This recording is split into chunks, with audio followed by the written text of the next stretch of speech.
Welcome everyone. Thank you for joining us today as we take a look at hedge funds as portfolio transformers. I'm Philip Boyd and I'll be your MC for this investor conference.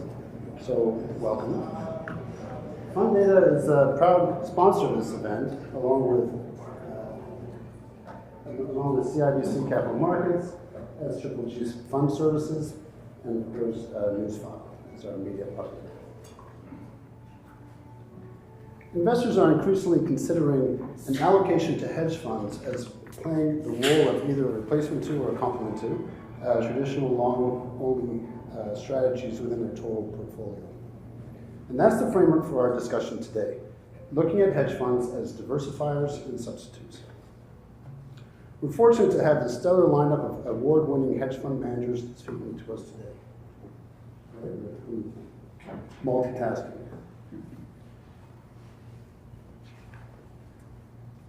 First up, the substitutes.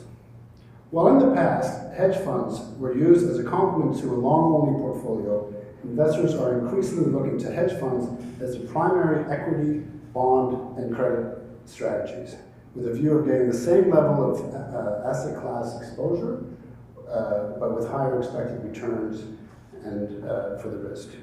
5 award-winning hedge fund managers will make individual presentations of their strategies to us today, and then come together as a panel discussion to talk about using alternative strategies to replace the traditional long-only strategies in an investment portfolio. First is Brian Nunnally. He's Managing Director of Crystalline Management, whose Amethyst Arbitrage Fund took first place at the 2017 Canadian Hedge Fund Awards for best one-year return in the market-neutral category.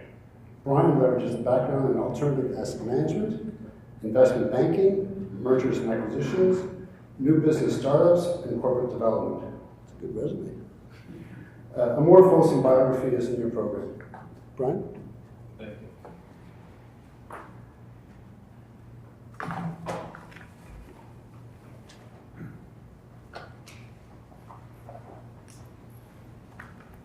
Thank you, everybody.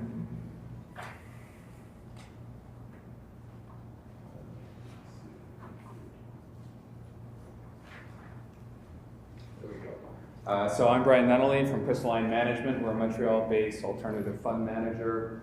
We manage the Amethyst Arbitrage Fund, which was launched in 1998, so we are coming up on our 20-year anniversary. There'll be a big party this summer. Stay tuned. A little bit about the firm itself. So the firm was the genesis of Marc Amiot, who was at the Caisse de Dépôt as a analyst manager and realized that there was money being left on the table by traditional asset managers. And so he went to the senior management of the Caisse and said, give me a pool of internal capital, there's an opportunity here. And so for 3.5, almost 4 years, he managed those strategies internally, being primarily convertible arbitrage as well as event-driven, being mostly M&A.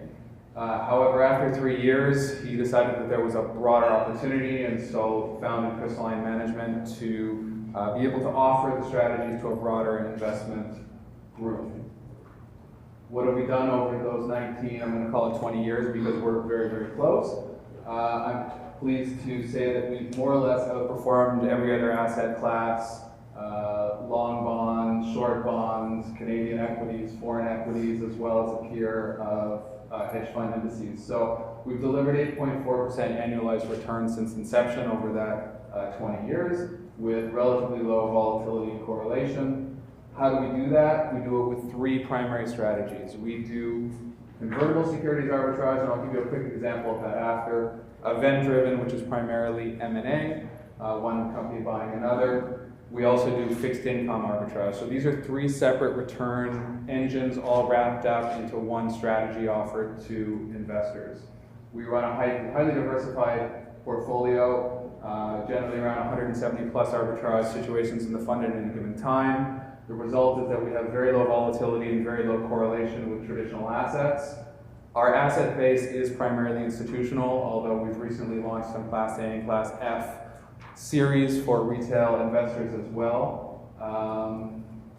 We do regular due diligence by institutional investors, so we've got a robust infrastructure.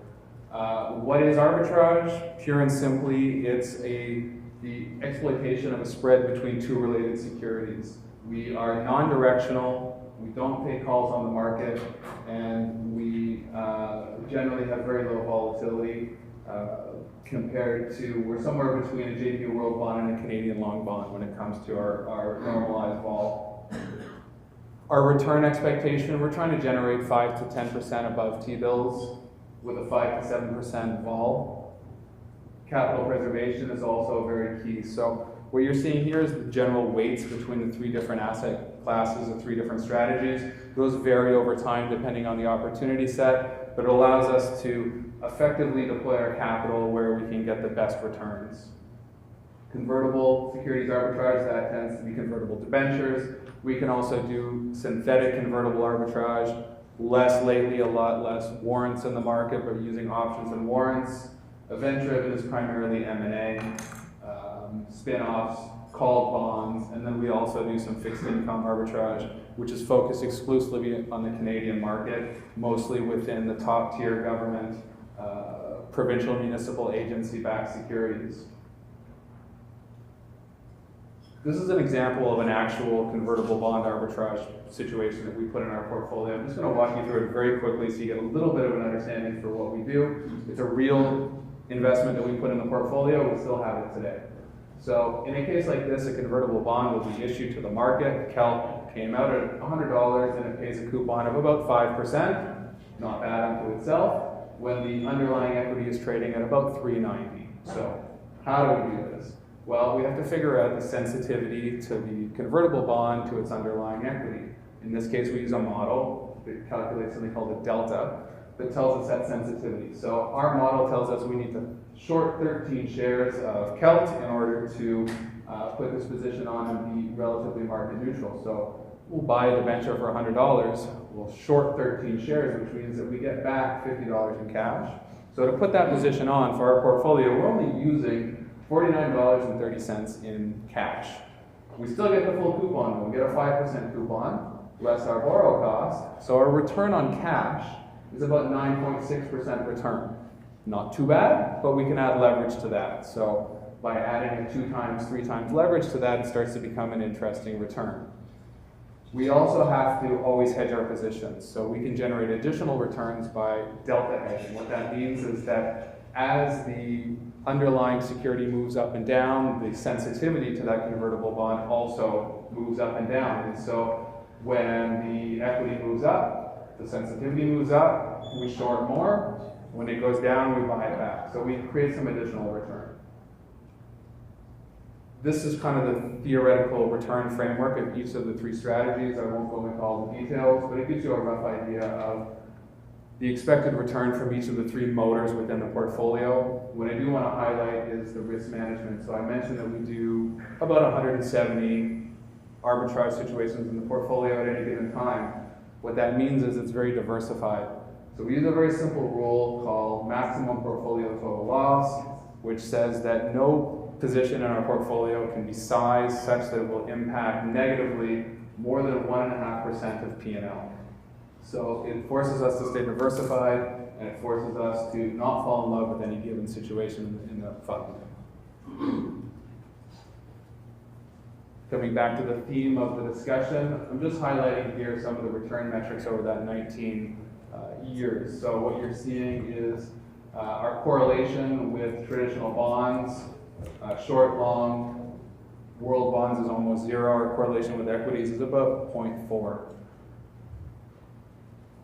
So what we're seeing is, these are kind of the return from the mechanics of the fund, but what we're seeing with our investor base is they're looking for asset classes to replace some of their traditional assets, particularly in the fixed income space where people are concerned about what that's going to yield over the next couple of years, and they're looking for ways to bring additional returns with a very low correlation. And so that's where we're seeing our investor base bring a fund like ours either over top or next to and putting it within the bucket, generally of their fixed income, or if they have a traditional allocation to alternatives, putting in that bucket as well. So that's the Amethyst Arbitrage Fund. And hopefully it'll be less than 10 minutes. Are we going to take questions now, or is what's? Sure, if there are any questions. Okay. Anybody has any questions?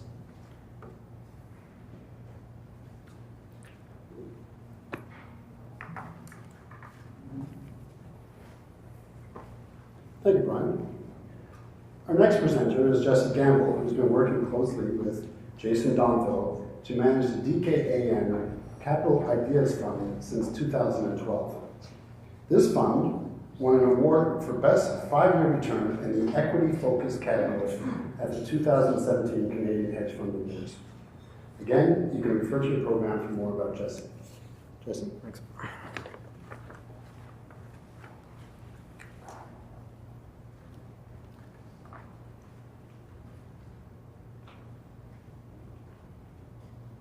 Normal disclaimer. And then, so Donville Kent was founded in 2007 by Jason Donville. So a quick background on him. He started his career in Asia, where he was an analyst for 10 years before returning to Canada to start a family, where he ended up being an award-winning analyst here in Toronto. He then launched the Capital Ideas Fund, our flagship fund, in October of 2008. And me, personally, I've been working with Jason for the past 7 years. What is more interesting is our relative performance. So you can see over those 10 years that we have substantial outperformance. But I would say what's even more impressive, to me at least, is our batting average. So of 9 of the 10 fiscal years, we've outperformed the market. And why I think the batting average might be more impressive than the actual outperformance is because I think it shows that we have a repeatable process. So let's dive a little bit more into the process. So I'd like to stress that our main metric is return on equity. So of our entire portfolio, every single company is a high ROE business. And why we think ROE is so important and what we think is one of our keys to success is because the ROE gauges so many different things in a business. We think it gauges the competitive moat, and it's a way to follow the margins, and that's the metric we think is the actual creator of underlying value of the business, not necessarily EPS growth or anything like that. We think the ROE captures much more important details of the business. And then we take the ROE and we make, or and cash earnings, and we make some adjustments along the way to get to more of a cash earnings number. Then we also do a DuPont analysis to make sure the ROE isn't coming from excessive leverage or any type of accounting kind of, call it, one-time events. And then, as you can see, we construct our own models, so we don't rely on street research of any company we own or have hundreds of the Canadian companies listed. We have our own models, our own research. Everything's done mostly in-house, and we consult with the street analysts on a case-by-case basis. So as you can see, the first 4 steps in our process are all data-driven. We like to say that we think algorithmically, so nothing makes it past the past 4 steps unless the numbers are there. So we're a very numbers-based manager. But I'd like to stress that management meetings are a huge part of what we do. So when we meet with management, we need to make sure that they speak our language. So when we ask what their return on invested capital is, or their IRR, or their payback, they know it off the top of their head. They're not sales guys. They're not, let's grow top line no matter what. They speak our language. They know what they're deploying capital at. And the reason we think that's so important is because we think the ability to allocate capital is the most important skill set of management, in our opinion. And then it gets to the actual security selection, and we run a very concentrated portfolio. So as it says, our top 10 positions are usually around 80%, ranging from, call it 12% to maybe 6%. And I'm sure most of us have read the academic studies that say most of the systematic risk can be diversified away with anywhere from, call it 8 to 20 stocks. There's different variations within that, and we believe in that quite a bit, but we think it's even more important because we invest in Canadian equities. The concentration is even more important in Canada because when you're looking for high ROE businesses, there's probably, we would consider probably less than 30 tier 1 high ROE businesses in Canada. And when you factor in valuation, there's probably even less than that that are ownable. So again, you're almost forced into concentration, we think, in the Canadian market using our type of strategy. And finally, we're long-term. If you look at our top positions, most of them have been in the fund for at least 3, 4, 5 years. And why we think that, again, is kind of a key to success is because in the short run, the stock market dictates the stock's returns. But we believe in the long run, the business's underlying performance is what actually dictates returns. And so we believe if you buy a 20% ROE business and you hold it, and it truly is a 20% ROE business, that business is growing its value at 20%. So let's dive into a few examples. So Two Cows is a Canadian business, headquarters in Toronto, but it's a very unknown business. We've owned it in the fund since 2014. And we think at this moment it's actually more attractive than ever. So Two Cows started with is a domain registrar. So every single website needs to register with a registrar. And through consolidation, there's actually GoDaddy.com is number 1, and after a recent acquisition, Two Cows is the number 2 player in the world.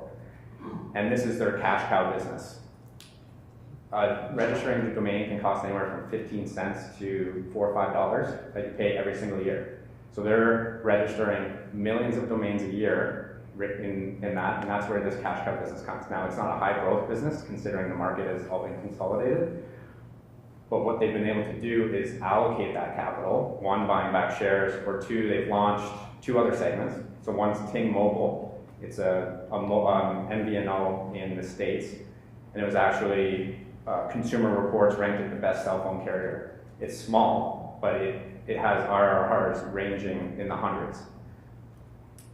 But again, the most exciting part of this business is Ting Fiber. So what they're doing now is they're actually laying fiber internet in small towns throughout the US and supplying the fastest internet possible to houses.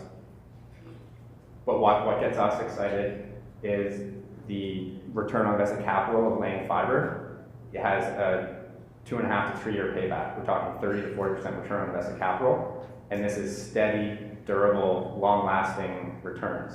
So they have 6 towns that are currently have clients in 3, and they continually are rolling out using their cash cow business to fund this. And again, we think there's a 15 to 20 year, depending on what expert you talk to, runway for this business. And talking about management, Elliot Noss has been running this business for 17 years, and the stock has returned 25% a year over that 17 years. Our next example and our next top pick is Spin Master. This is one of the true Canadian success stories of a couple of guys out of IBHBA with $10,000. Now they run a $5 billion Canadian company. Now, this company isn't like Mattel or Hasbro. It's not a normal toy company. They have long-term business cycles where they actually are planning at any given moment what they're doing 3 years from now. So every single day that ticks over, so there's a continual backlog. So it's very less boom and bust business than most people assume with the toy business.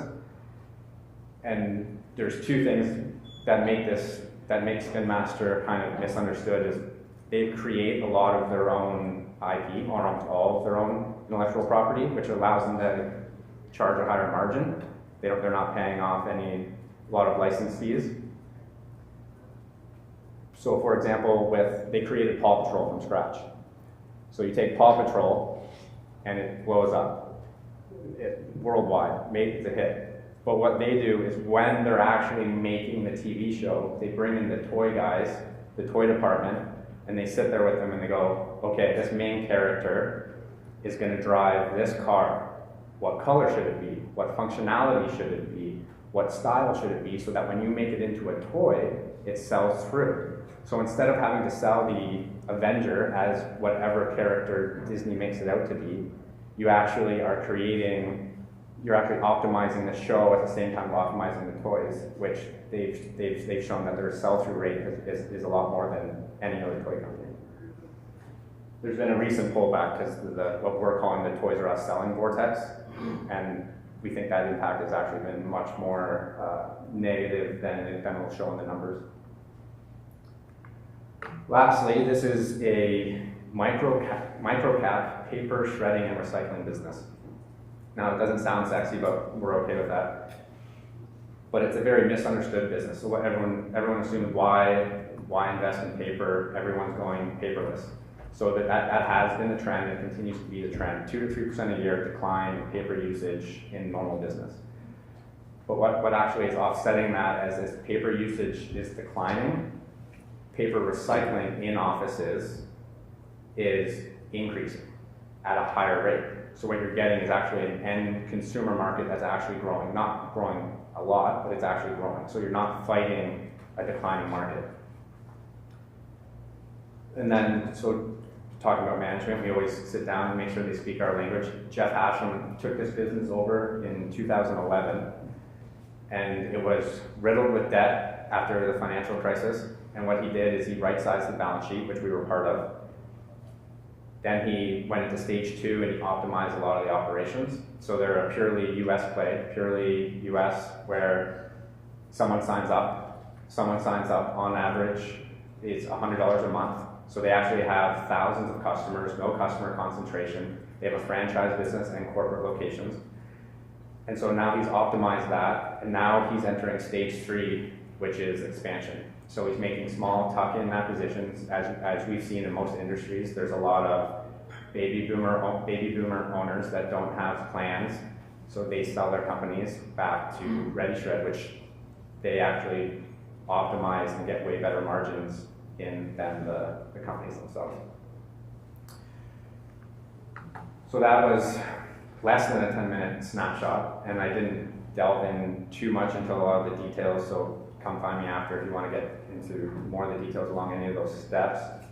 But I'd be open to a few questions to anyone that would have. Question. Yes? How much leverage do you use? On average, none. So over the cycle, we're at, for example, at the moment we're 120 long, 20 short, and that would be above average. So usually none. Thank you.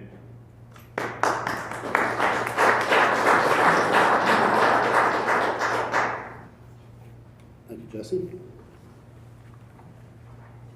Up next is Mr. Sean Collier.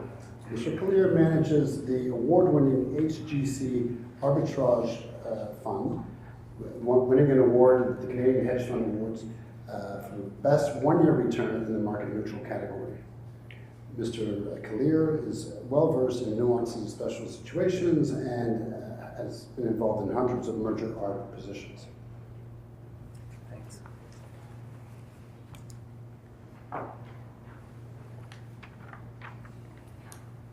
Thanks. So yeah, my name is Sean Collier. I am the CIO of HGC and the portfolio manager of the HGC Arbitrage Fund, which is a fund we're going to talk about today. Going back, HGC is 5 years old. We launched in June 2013. And when we launched, we really thought that alternatives were moving away from the super fund style hedge fund, do anything type hedge fund. We thought it was moving more towards a more strict, narrow mandated hedge fund. And that's what we tried to create here with HGC. And that was really the genesis of the arbitrage fund. So inside the arbitrage fund, we run 3 main strategies. The first is definitive merger arb, which is really capturing a spread around a definitive merger arb transaction. There's always going to be a spread between what the company is ultimately going to get bought at and what the stock is trading at. That's there for 2 main reasons. The first, there's time value of money. The second, there's going to be some underlying deal risk. So we look to capture that spread. The second strategy we run, subscription receipt arbitrage. So a subscription receipt, it's a form of contingent equity. It's issued by a company looking to make an acquisition, maybe an asset acquisition or a total corporate acquisition. So when they issue this contingent equity, it actually trades on the exchange, typically a dot. We're going to look to buy that sub-receipt, short the common stock, collapse that spread when the underlying transaction closes. The third strategy, and what we're actually going to spend most of the time on today, is SPAC arbitrage. SPAC is a special purpose acquisition corp, and there's many different arbitrage opportunities available when you trade around this product, and that's what we're going to get into a lot later. I should have, flipped that over. So a little bit about the fund. The fund has a 4.5-year track record now, actually coming up on 5. Something we're very proud of, 3 down months, and our maximum drawdown has been 59 basis points. The main goal of the fund, we view our first job really to protect capital. That's the most important part to generate a long-term, attractive annualized return. The worst thing you can do when you're trying to build wealth is have a drawdown. You know, the simple math, if you lose 10, you need to make 11 to get back to whole. So everything we do is revolved around protecting capital. Given to that, our downside focus, that's how we size our positions. So we don't size our positions looking to make a certain rate of return. We size them based on how much we're willing to lose. We're going to be talking about the interest rate environment on the panel section. We think we have a very high correlation, almost a 100% correlation to a rise in interest rates. Every 3 strategies we invest in, it's really a risk-free plus type risk strategy. And with such a short duration, it's very easy to pick up that increase in the risk-free rate. And over time, we think we can return 6 to 8% over a 5-year period net to our investors. So conceptually, we're going to talk about SPACs today. We think the concept of a SPAC and how we trade a SPAC really defines HGC and what we're trying to do as a firm, and certainly what we're trying to do inside the arbitrage fund. So I'll give a little bit of a primer on the vehicle. I'm not sure how familiar people are with the vehicle. But effectively what a SPAC is, it's a special purpose acquisition corp. So a sponsor will get together with a management team, and they're going to go and raise what's effectively a blank check company. So they're going to come to the market, IPO, and look to find an acquisition. Typically, they'll have 12 to 27 months to go and find that acquisition. Couple important points to note. When you invest in the IPO, that money is then directly placed into a trust account. The management team has no access to those funds until they come and announce a qualifying transaction. So during this course of the SPAC, they have actually no access to that fund that's sitting in a trust account. So again, they'll go look for a transaction. Upon finding a transaction from, in their 24-month time period, they then bring that transaction to shareholders. As a shareholder, you have 2 real options. 1, maintain your ownership in the SPAC, carry on in an operating company, or 2, redeem your pro rata share of that trust account, which is typically going to be $10 plus some sort of accrued interest. But with this structure, as I said, there's a lot of different unique opportunities. One of the things that we really like, you actually get a free look at the transaction they come with. So the decision on whether you're going to sell or whether you're going to redeem actually becomes very, very easy. You're going to have a 3 to 4 month market check between when they actually announce the transaction and when you have to make the decision. So between announcement, they have to file the proxy, they have to go and get a shareholder vote. There's a number of different steps. So from our point of view, it makes our decision very easy. We're in this trade purely as an arbitrage. So right off the bat, we're not going to own this company once there's no redemption put at $10. So either there's 2 options. 1, if the stock trades above $10, we're going to look to sell that stock before the redemption. If it's trading below $10, we're going to look to redeem and get our pro rata portion of the trust account. 2 really, really important points of this that we should know. 1, that trust account, it's invested in 90-day treasuries. So while you're waiting for them to come with an acquisition, the proceeds in the trust account are earning a 90-day treasury rate, which is about 2% right now. And 2, if you're purchasing these SPACs below the trust value and you're able to hold to maturity or till they come with the transaction, you have actually no risk of a permanent loss of capital. And that's something that's very, very important for how we like to run money and why the structure is so attractive.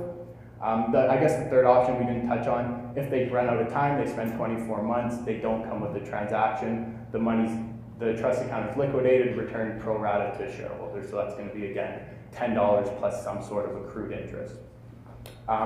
So one of the trades that we wanted to highlight, I guess I'm not doing great with the slides here, but anyways, that's a little overview of it. So one of the trades we wanted to highlight is TPG Pace Energy. So this is a trade that we've had up until very recently in the portfolio. So TPG, a very, very well-known private equity firm, partnered with Steve Chazen, who's the former CEO of Occidental Petroleum. He really built Oxy to what it is today. It's a $60 billion plus energy company. So very, very highly regarded management team in the energy space, certainly. So in May, they came in, they raised $650 million, issued a unit at $10. The unit consisted of 1 share and 1/3 of a warrant. But as you can see, the common share post-IPO actually almost always trades at a discount. So the unit comes out at 10, the unit splits into a share and a warrant. So the common share will trade at some sort of discount to $10. We were able to purchase the common share between $9.70 and $9.75. So when you enter that trade, what you've effectively done is you've guaranteed yourself a 3% nominal rate of return in addition to what the treasuries are yielding inside of the trust account. Again, 3% nominal in addition to what's being earned in the trust account. And that trust account, again, is being backed by treasuries. So now, once you've bought that 970, you wait to see it either, in the worst case scenario, they're going to take their whole 24 months and liquidate the trust account. That'll be equivalent to about 1030 if they were to take 24 months after the accrued interest. Or B, they come with an acquisition earlier, which is what happened. So in late March, they entered into an agreement with Intervest to carve out some of their South Texas assets in just under $2.7 billion transaction. They named the pro forma company Magnolia Energy. But what ended up happening, as you can see in late March, is the stock actually jumped from 970 up to 1030. That's a pretty good outcome in the SPAC universe. So we look to sell at 1030, take our 6% nominal that we earned in just under a year, and move on and reinvest that capital. So that's, I guess, it's a very good example of what can happen in the SPAC market and how we try to invest in the SPAC market. And that's really recreating treasuries at a discount to treasuries or higher yielding treasuries. So in this scenario, we guaranteed ourselves a 3% return above treasuries, ended up making 6%, and instead of taking 24 months, it took 12 months. But again, the attraction to the product is during this whole period, there was no risk of a permanent loss of capital. So over time, this strategy has served us pretty well. We've returned just under 14% annualized over a 5-year period. Again, 3 drawdowns over that time period, with the max drawdown being 59 basis points. So we think we found a nice niche in the market, certainly to produce a very low volatility, low correlated, steady return for our investors. And again, with how we've invested the capital and our focus on the SPAC product, we think it's very, very conservatively invested in the case of a downturn. At the end of the day, certainly in SPACs, what you're investing in is treasuries. It's just they return with this structure, it returns higher than what a treasury would normally return. So we think we're very, very well protected in the case of a downturn. Very happy to take some questions. I know it's a bit of a niche product. I'm not sure how familiar we are with SPACs, but happy to take some questions. Okay. So could you give an example of a SPAC destroying value after announcing its qualifying transaction? Yeah. I mean, I think every single Canadian SPAC has destroyed a tremendous amount of value. Certainly, now they're a difficult structure for management teams to actually create value, because in the SPAC structure, the attraction for a management team is they issue themselves a 20% promote. So if they raise $100 million, they're going to get a $20 million promote on that $100 million.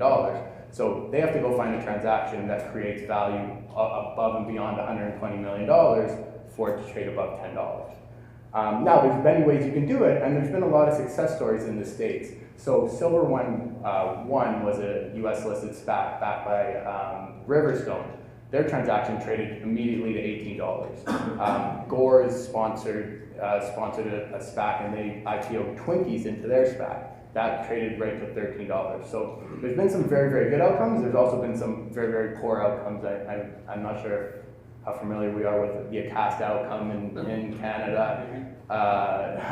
Trilogy was another one, which was a LineVest one. So those were very, very bad outcomes, but at the end of the day, we don't really care what the outcome is post-qualifying transaction. We're never going to own an operating company. The risk profile dramatically changes from having a put at $10 no matter what to having no put. It can go to $1.50 or $2 wherever cast is. So we'll never own a SPAC post the completion of the transaction.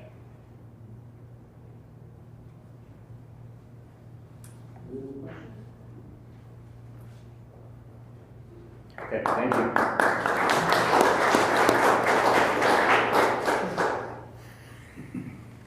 Thank you, Sean.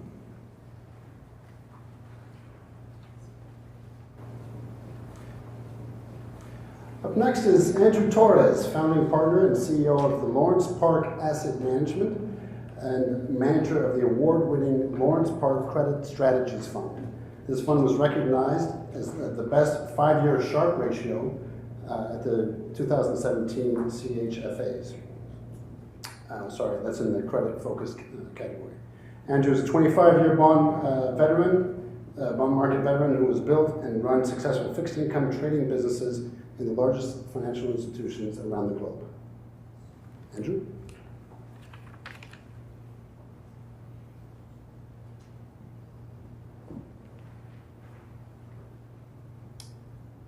Thank you. So we've been instructed to stay near the microphones. I usually like to wander around and talk to my slides, so I'll do my best.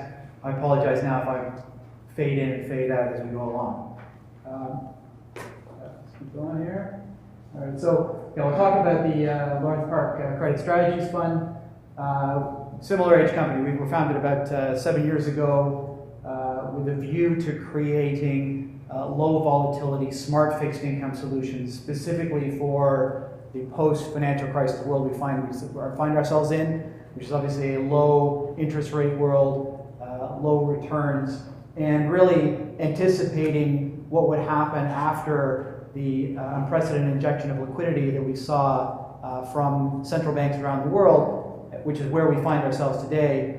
How are we going to generate returns, or how is the market going to generate returns when those capital gains are being used for so long to supplement declining yields in fixed income? Now we're reversing course, which could lead to a very difficult period for fixed income. So we designed our product 6 or 7 years ago, specifically with this in mind. It's taken a while to get there, but in the meantime, I think we posted some very good returns. And as we've seen just in the first quarter of this year, or even over the last 18 months, it really is a product for the time coming into its own. Our principles from day one have always been about capital preservation, low volatility, and consistent returns. So this is really about trying to remove the sources of volatility from market forces, from fixed income portfolios, to give that consistent type return regardless of what happens to the interest rate cycle. So where do we fit in the portfolio? We see ourselves, and how our clients tend to see us, is in one of two ways. One is as a yield enhancement tool for traditional fixed income. And the second, and most importantly, perhaps more importantly in today's market, is a volatility reduction tool against domestic Canadian equities. And I'll get into how we performed against those two benchmarks in a second. So this is our fund profile. We just plotted your typical risk versus return graph. You can see that sort of efficient frontier of owning bonds versus stocks in the Canadian space. You can see where the Credit Strategies Fund has tended to operate, extremely low vol, below 3% vol, but with returns that rival the TSX. And so it's it can do a lot of things to enhance the risk-adjusted returns of your portfolio, either by boosting returns or by reducing risk. Keep it in the wrong way. And how do we do this? So we look at the various risk sources in fixed income. And a lot of people think fixed income is a very stable, very static asset. And for the most part, that's true. It's certainly a lower volatility asset than equities and commodities and a lot of other asset classes, but it still has its own sources of volatility. And when we break it down into interest rates, credit, default, and currency, And I'll talk about each of those, but obviously rates is the macro environment. What's happening to the broad interest rate cycle? We seem to have turned a corner from where we were 18 months to 2 years ago. We're now into a rising rate environment. If anybody's watching the screens today, U.S. Treasuries in 10 years have gone up to about 306, which is, I think, about a 4-year high. So, we're certainly turned a corner now in terms of interest rates. Credit spreads is really the day-to-day trading of corporate bonds. So our bonds tightening, widening. Certain bonds will tighten due to fundamentals, due to the technicals, but generally speaking, it's a more stable component of fixed income. Default risk is the actual risk of permanent loss. So that's obviously a higher risk when you deal with the high yield markets. The lower the credit rating, the greater the chance of permanent loss. We tend to focus very much in the investment grade space. So our risk of loss is minimized throughout the credit cycle, which is where we feel comfortable playing and protecting investor capital. And finally, currency risk, obviously for foreign or multi-currency portfolios, actually is a source of major volatility. A lot of managers will try to time the market and take advantage of currency-based vol to boost returns. We actually think that it delivers over the course of the cycle more risk than return, and so we eliminate, even though we do trade a global bond portfolio, we eliminate and immunize ourselves from currency moves at all times.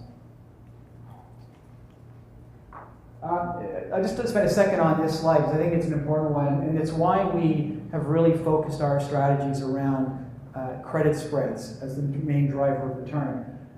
Basically, all this is trying to show you is that if you go back 1, 3, or 5 years, that if you look at the source of volatility, so you take the total return of the Canadian bond universe, and you break it down into the sources of return being credit spreads and interest rates. And you can actually plot using daily return numbers how much volatility and how much return is our interest rates versus credit spreads giving you. And when you boil it all down to a Sharpe ratio, it's actually pretty compelling that over a 1, 3, and 5 year period, interest rates have actually consistently delivered a negative Sharpe ratio, whereas credit has consistently delivered a positive Sharpe ratio. So credit spreads generally are lower volatility with more consistent returns, and it's why we believe that using that aspect of a fixed income portfolio to drive your returns offers the best opportunity. We break our portfolios into 4 distinct strategies. I won't get into all the details of our strategies in the context of this presentation, but I think the important thing for us is that each of them is driven by a different market driver of return. So we have carry and roll. I think a couple other presentations have mentioned that type of strategy, buying up shorter dated bonds, utilizing some leverage, but watching them pull to par as they head towards maturity.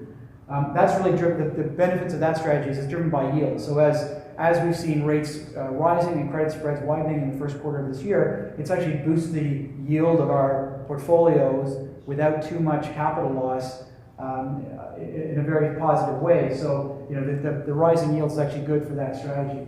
Momentum trading is just the day-to-day turnover of a bond portfolio. We consider ourselves very active in the market, and the driver of return there is really about how much market-based activity is going on. When you get, it tends to be seasonal, so Christmas periods or summer periods, there's not a lot of activity going on in that strategy, but in busy periods, when you've got a lot of market new issues, you've got a lot of secondary market turnover, we really find we can drive positive returns through trading actively in the marketplace.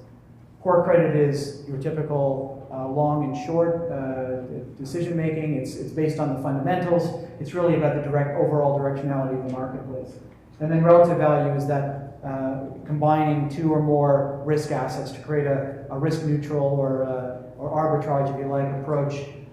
And that really, what we find is that strategy is driven by how much volatility is in the market. When spreads are compressed, when everything's moving in the same direction, it's difficult to find good opportunities in relative value. But when markets are dislocated, then you do find those opportunities, and that's where we jump in and take advantage. So 4 different strategies, 4 different drivers of return. Quick example here. It looks like our labeling in this slide seems to have disappeared somewhere, bringing it over to the Albany Club today. But effectively what this is telling us is we're looking at Laurentian Bank deposit notes. you obviously can plot the various maturity profile and yield of these different notes that the Laurentian Bank has issued. The key here is our ability to access leverage gives us ability to create a return profile different to a traditional bond fund. So whereas a bond fund has to make a decision, do I want more, how much yield do I want, and how far out the risk spectrum am I willing to go? What we do is we look at everything on a duration neutral basis. So we say, okay, well, we can either buy that 4-year bond, 4.2-year bond, or we can buy a 1-year bond and utilize leverage to bring it to the same duration metrics. What does that do for its expected return after you factor in borrow costs, etc.? And as you can see, it is a marginally better return on a fairly highly rated bank deposit note. You get an expected return of 4.5 instead of 3.8. But I think just as importantly, you've got that pull to par. And pull to par is significant because if I buy a 5-year bond or a 10-year bond, and my question is, what's that going to be worth to me in a year's time? Then really what I'm asking is, what is the market willing to pay for that asset in a year's time? It's purely driven by market forces. Whereas if I own a 1-year Laurentian Bank deposit note, I know with near certainty, barring an event of default, that company is going to pay me back principal and interest in 1 year's time. So there's not only is there a better return profile, but there's more certainty over horizon value, which means it's a lower volatility asset. So we like doing this type of analysis to find opportunities along the curve that, again, traditional bond buyers may not see or look for. This is a second example, and I really like this example. It goes back a couple of years, but it's timely in terms of ways we think about risk and ways that we trade. This is Canadian Natural Resources, and as we all know, in 2015, during the oil sell-off, corporate bonds issued by energy companies, spreads widened materially through that period. We weren't interested so much in the degree of widening over that period. What we were interested in is how do different assets in different marketplaces trade relative to each other. Sorry, go ahead. The question is, how do the different assets in different markets trade relative to each other? And what we spotted, and I'm sure others did as well, but US dollar denominated assets were moving wider much more quickly than the Canadian dollar assets. US investors were quick to say, okay, I don't want anything that's Canadian energy related. I don't care if it's high quality, low quality, get me out. So they were selling off their bonds much more quickly. The green line is the US dollar paper. This is plotting the credit spreads. The credit spread was widening more quickly, and you can see it in the bottom there that the differential between the two assets moved out from its normal sort of either side of 0 range up to 50 in the case of the summer of 2015, and then as high as 100 in the winter 2015, 2016. So we were putting that trade on and then taking it off each time in the period of a few weeks.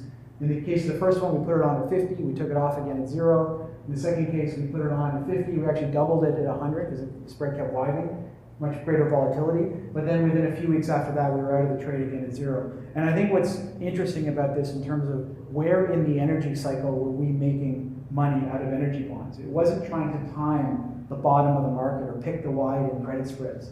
It was about spotting those opportunities that open up when there's periods of market volatility. And in fact, we were getting out of those trades just as others are jumping into the energy sector space to try to pick the bottom of the market. Obviously, our whole premise is about process, it's about diversification. So this isn't a best ideas fund. This is a diversified strategy, predominantly investment grade. You can see that about 50% of our portfolio is in BBB bonds, but the other 50%, almost 50% is in single A or above. We have a diversified sector spread, some emphasis on banks, just given the sheer amount of debt that global banks issue. It is right now, we're up at about 70% Canada versus rest of the world exposure. We typically have that around 50%, so we're currently overweight Canada because we see a lower volatility profile in Canada. We're a little bit more defensive on the markets, so we're parking some money in Canada right now while we wait for wider spreads and entry opportunities into the global markets again. And you can see that, as I talked about with that carry and roll analysis, a lot of value in the short end of the curve. So we feel very good that it's a very defensive place to be. not a lot of risk out the curve, and we feel like we have that certainty of horizon value plus that reinvestment opportunity as the credit environment changes or the interest rate environment changes. So what do we come up with in terms of our returns, and how can investors expect returns out of the Lawrence Park funds? Well, we first of all, we want to deliver positive returns year in and year out. That's part one: capital preservation, low volatility. So we start with building a portfolio yield.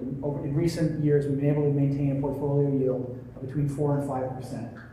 We then are able to actively trade. So we're trading the market every day, looking for those opportunities, executing switches, trading up the curve, trading down the curve, trading from Canadian dollar bonds to US dollar bonds, name switches between assets. Those trading opportunities typically create 2 to 3% trading gains in a year. And I think it's important that, that's a key aspect of trading a fixed income portfolio. This isn't about making big bets on names. It's really about recognizing the nuance between securities. Fixed income is a very broad market, but it's not a particularly efficient market. There's no exchange for fixed income, especially in corporate bonds.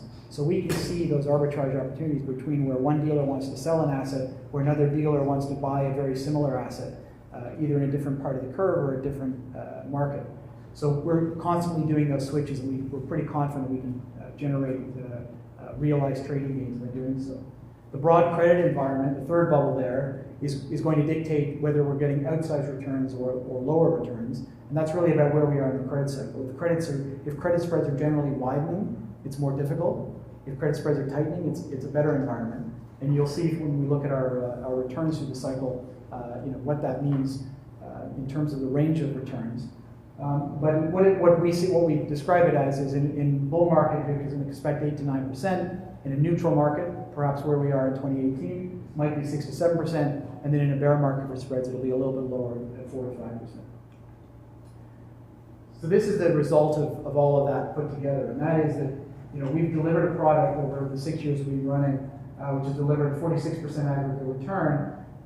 The other asset classes during that period have developed, comparable, in the case of equity, slightly lower, high yield and bond indices obviously much lower. But I think where it gets compelling is when you look at the volatility profile of the various strategies and what that's meant in terms of actual losses incurred during the 6 years we've been running the fund. So you can see that there's a tremendous opportunity to reduce risk in your portfolio without giving up significant return. The other question we get asked all the time is, how do we perform in rising rate environments? That's clearly a risk that everybody's concerned about, especially with what's happened recently. These are 4 different, the shaded areas here are 4 different periods over the last 4 or 5 years where credit spreads have had interest rates have had a material increase. You can see that our returns have been positive throughout, at the same time that the Canadian bond universe was posting significant negative returns. So we've demonstrated that we can continue to deliver regardless of the interest rate environment. And then finally, the consistency of returns. I talked about how we fit either as a yield enhancement substitute for fixed income or as a vol reduction substitute for equities. And these 2 slides demonstrate that. So one is plotted against the Canadian bond index on the left. The right is the same return profile plotted against the TSX. You can see how the highs and lows of equity trading or equity investing are smoothed out with our strategy, and clearly we're a yield enhancement for fixed income. That's my presentation. Any questions? All right, thank you very much.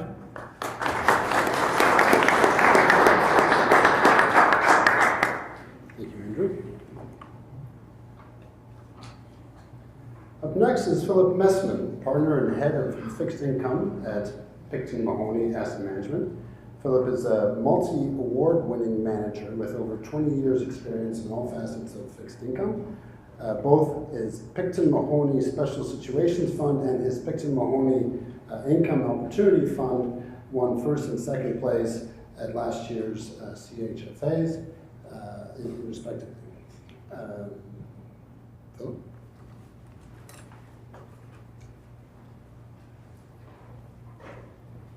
Everybody, on behalf of my partners here at Picton Mahoney, thanks for having us here. It's a great honor.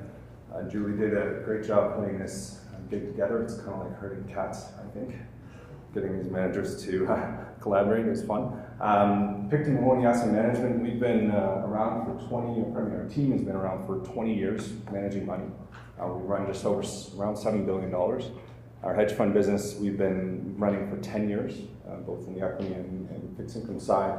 Was launched around 9 years ago. I would say that the ultimate objective of our firm, or master function, if you will, is to help clients achieve their goals with greater certainty. So we like to help protect wealth is our master function, and we built the business around that.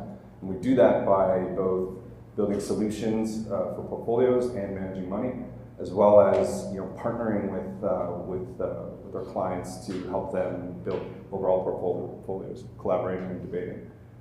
I joined Picton Mahoney around 9 years ago to build out the income business. I still remember, first talking to Dave Picton and Mike Mahoney was around a table like this. Art Galloway, our CFO, was there as well. I think he fell asleep for most of the meeting though, and we just had one of those Socratic dialogues of building an income business or building any business, and what is income, what are the risks, how do you get the income, how do you manage the risks. Probably one of my greatest experiences, I would say, professionally in my life, as you can tell from my excitement. And yeah, we really built our business around doing that. So it's been 9 years. I would position us as a corporate bond replacement. So we're kind of similar but different than Andrew is doing. So if I can step back at a higher level and look at fixed income from your perspective for a moment, this is a classic way to organize fixed income. This has existed forever. This is how people have allocated in fixed income. My dad showed me this originally, probably 20 plus years ago. And it's divided between core and plus assets. And core assets would be your investment grade, part of the market that people traditionally consider to be lower risk, the safe money where everyone's hiding. And then plus gets into high yield and preferred shares and all that kind of stuff. And one could reasonably argue that that continues into income-oriented equities, which are bond replacements. So when I look at this today, I think allocating in fixed income has probably never been more difficult. In the battle for investment money or high net worth capital or managing money, the battle's going to be won in fixed income, in my opinion, because it's pretty much a disaster when you look at it. It's never been harder, and it's been easy for 30 years, but now we're looking at a transition or normalization of the fixed income market, whatever that means exactly, and we've got to make it to the other side. So we're there to help you get to the other side. And one of the main things I talk to my clients about is, I think one of the biggest things to focus on right now within fixed income is quality of returns.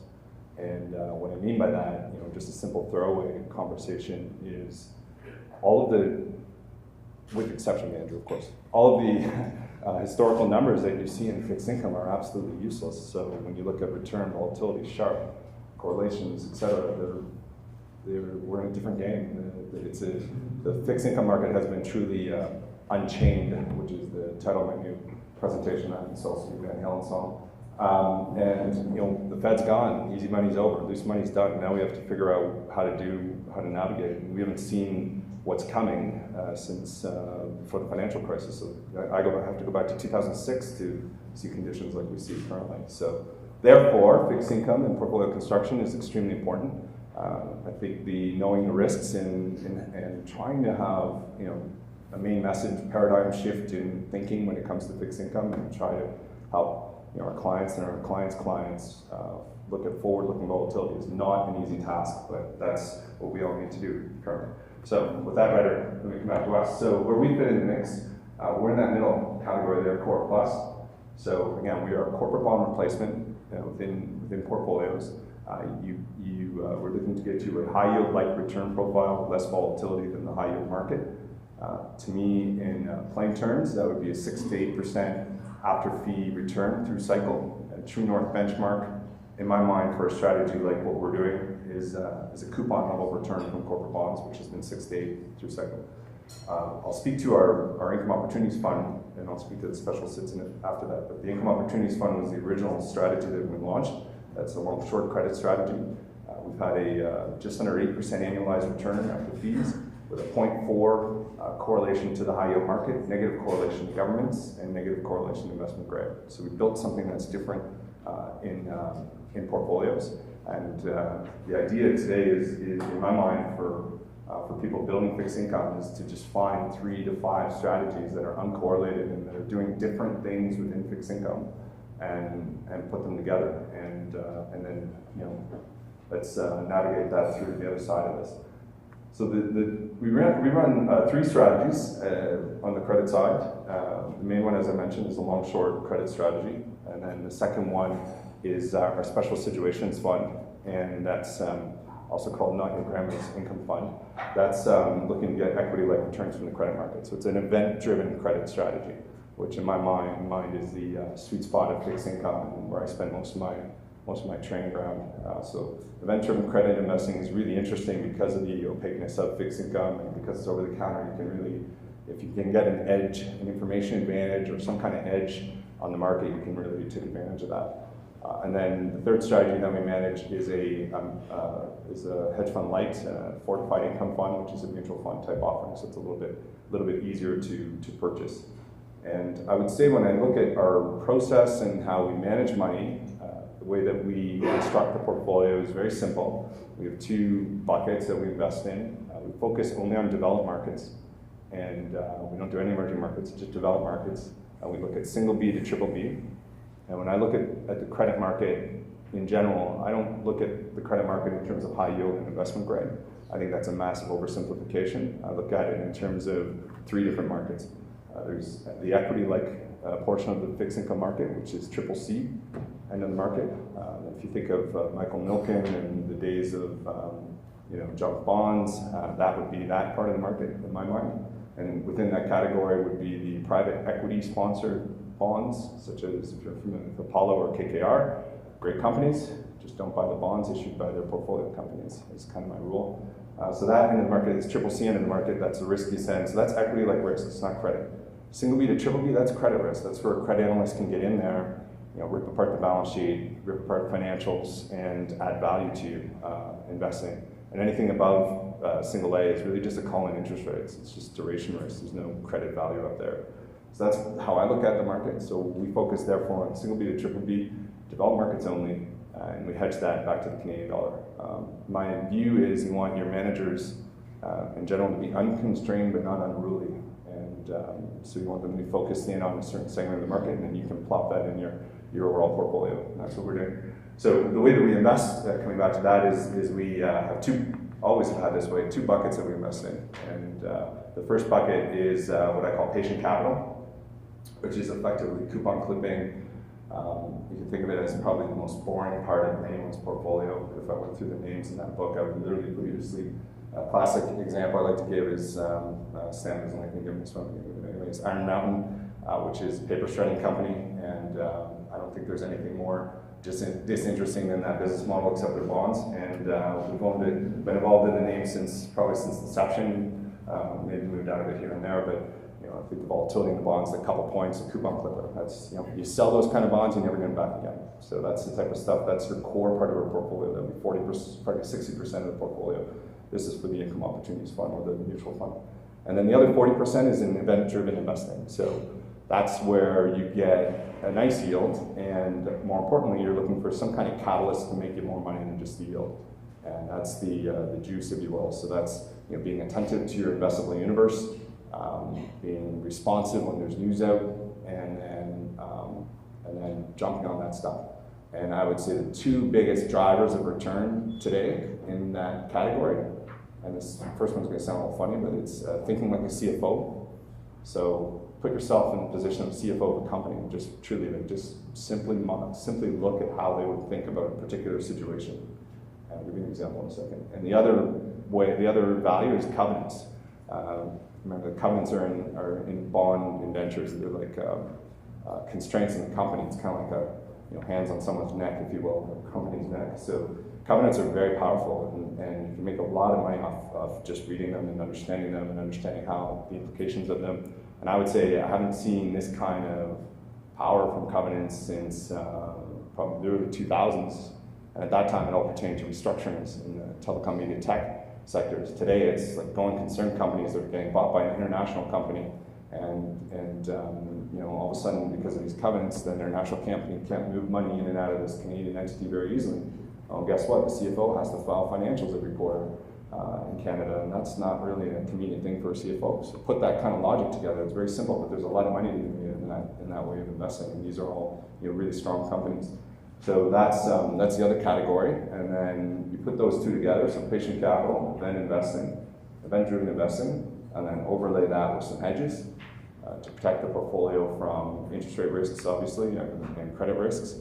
I think you have a really elegant solution for these current market conditions. They're through cycle really evergreen, but certainly for these market conditions. And that's what we're doing. That's it. Well, here's our disclaimer. If our business hasn't gotten any more complicated, I think this says it all. We have these slides and that disclaimer. Things are getting tough, so that's why I believe in collaboration and let's work together and build some better stuff in portfolios. So, thanks. Any questions? Save for the panel. Thank you.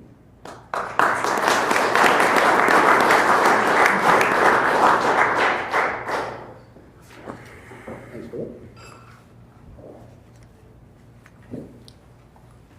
Thank you to all our presenters, and we'll now have the first of our panel discussions. This one will be focused on using hedge funds to replace traditional long-only strategies. So I'd like to call Robert Lemon, who's Executive Director at CIBC Capital Markets, who will be the moderator. Rob joined CIBC in April of 2017 and is responsible for strategy and business development within the Prime Services Group, a multi-asset, fully integrated prime brokerage platform that combines the best of trade execution, risk management, reporting, clearing, and custody for institutional investment managers. Thank you. Thank you. That was, being a member of the audience and watching, that was very good. So I'm going to jump right into the questions. You already know all the panelists. And this is all about hedge funds as a substitute to your portfolio. So trying to keep it as informal as possible, but I will direct to certain panelists to start the conversation. So for the first question, I thought I'd start with Jesse, followed by Sean and Andrew. Why do investors need to start thinking about substituting their portfolios today with hedge funds? I think one of the reasons we've seen is a lot of people have shifted to passive, specifically ETFs, and that's fine when ETFs only go up the last 10 years. But where we are in the market, that might not happen going forward. And then where you read, hedge funds are underperforming and everyone's shifting to passive because why be in an underperforming asset class? But they don't quote the risk aspect of that. So hedge funds are underperforming maybe on an absolute basis, but I think people are taking on more risk than they know with just their straight up ETF passive strategies, both probably in fixed income and equities. Where we are in the cycle, I think it really makes sense to have a hedge aspect of your business. Is there a certain percentage, like the replacement, or is it? I mean, I think that'd be case by case, but I don't want to speak.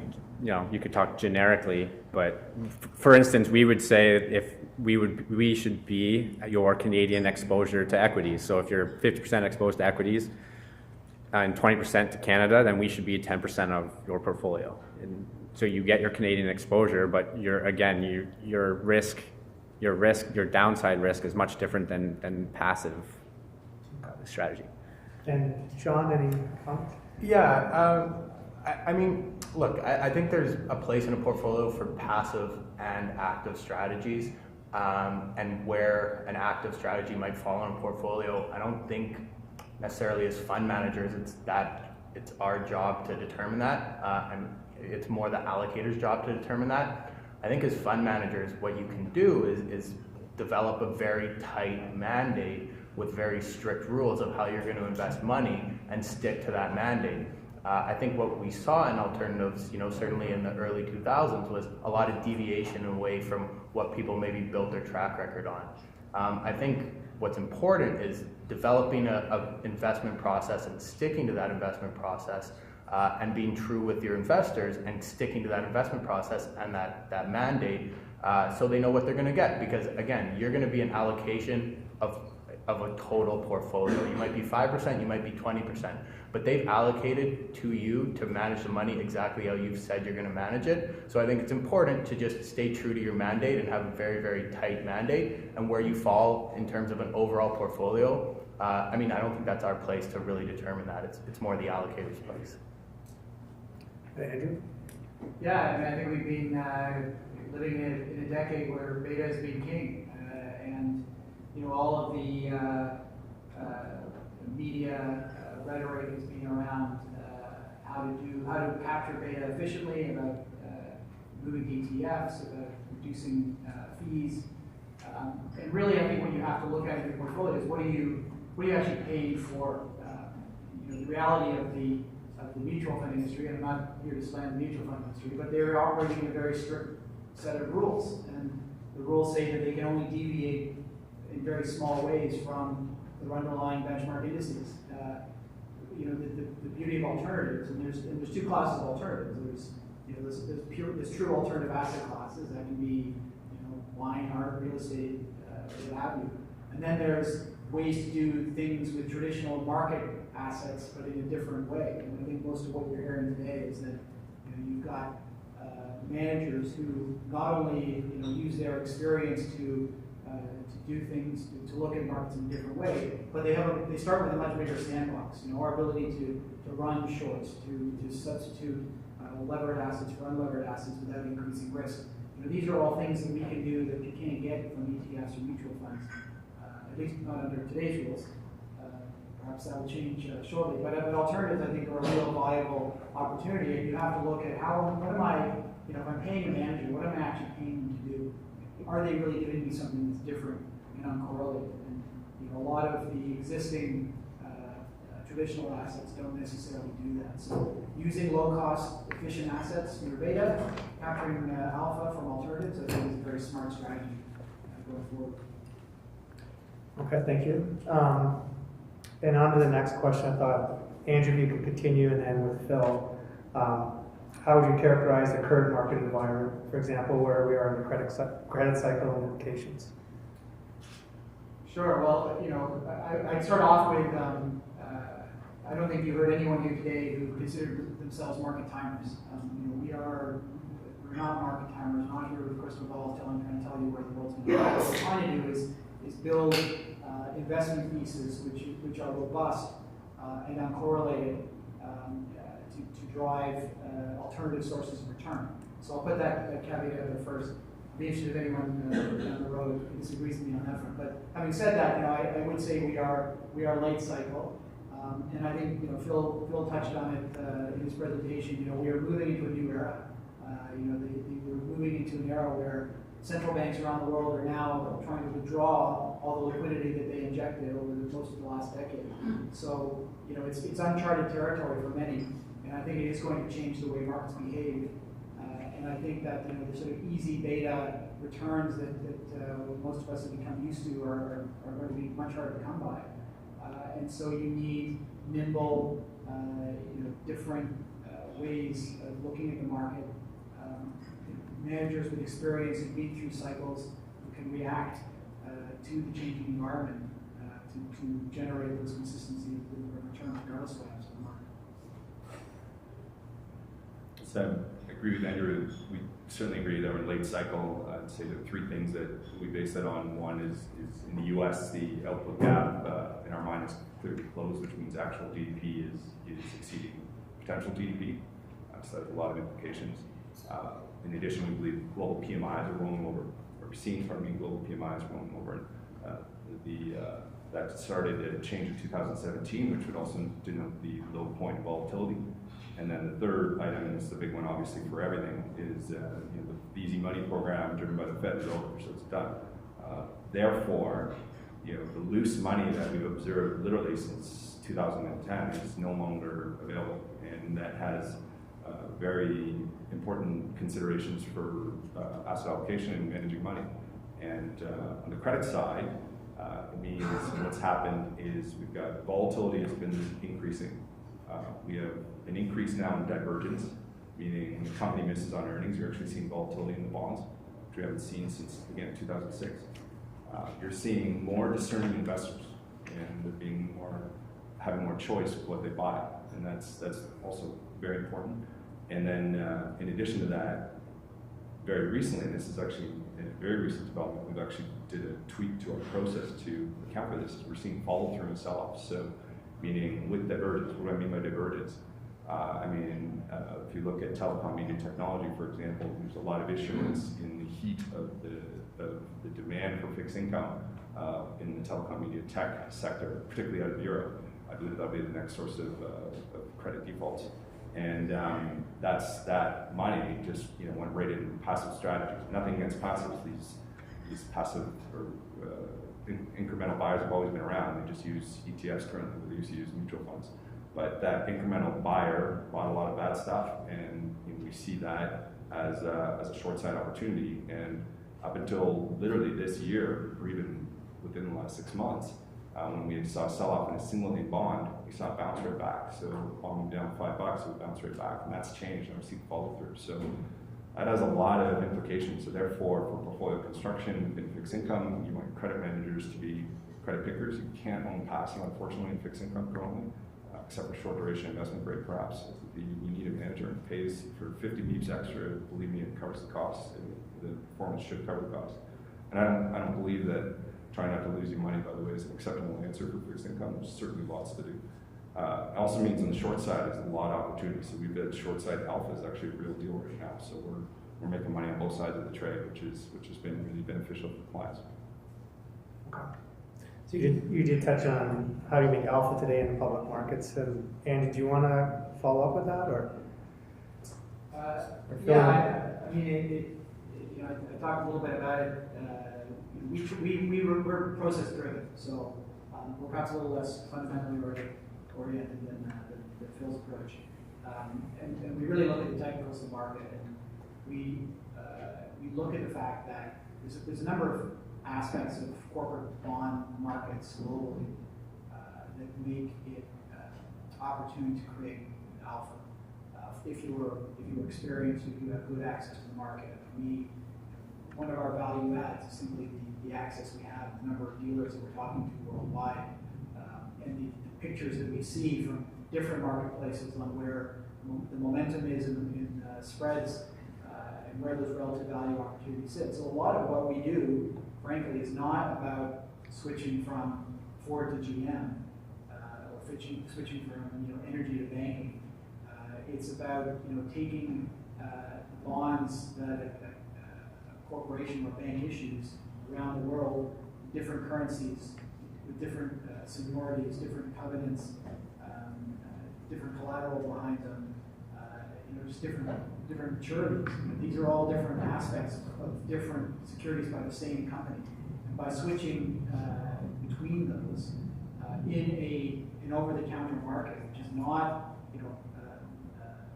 there's no high-frequency trading in fixed income in the same degree, not in corporate bonds. So there are those arbitrage opportunities that exist. And if you understand how liquidity works, and you have the experience to understand, what is the right amount to pay up or pay down for better or worse covenants, or better or worse collateral, or to go out the curve or back down the curve. Those are really where you can derive those arbitrage opportunities. And I think that's a pretty unique feature of fixed income. I mean, I always say if you're great at picking great companies, by all means go for the equity markets, because you'll get a much bigger bang for your buck than you will in fixed income. But if you are all about understanding the nuances of different multiple issued securities issued by one entity, and understanding where and how to switch between them and bring opportunity through that, then there's plenty of opportunity for alpha in the fixed income. And is the you guys both touched on it, but with the sharp increase in fixed income ETFs, is there challenges to your business? Is it more chances to create alpha? I would say it's been fantastic. The ETFs represent less than 5% of the fixed income market, but they'll be 100% of the flows on down days, and they make great counterparties to trade against. I use the term dumb money, but I don't mean that in a derogatory way. I mean, well, I do, but I don't. But they don't, they don't do homework on their credits. They buy an index. So therefore, you can actually use them to your advantage to both hedge your risks and to both take advantage of dislocations. And our market's kind of a little bit old school.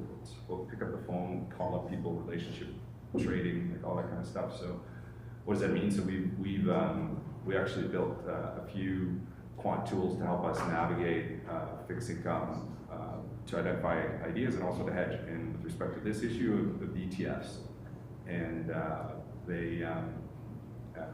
we have 3 scores that are relevant. One is credit score, credit beta, which is like equity beta, but in credits it's really hard to calculate. And another one is a liquidity score, which is actually also pretty difficult to calculate in a true way.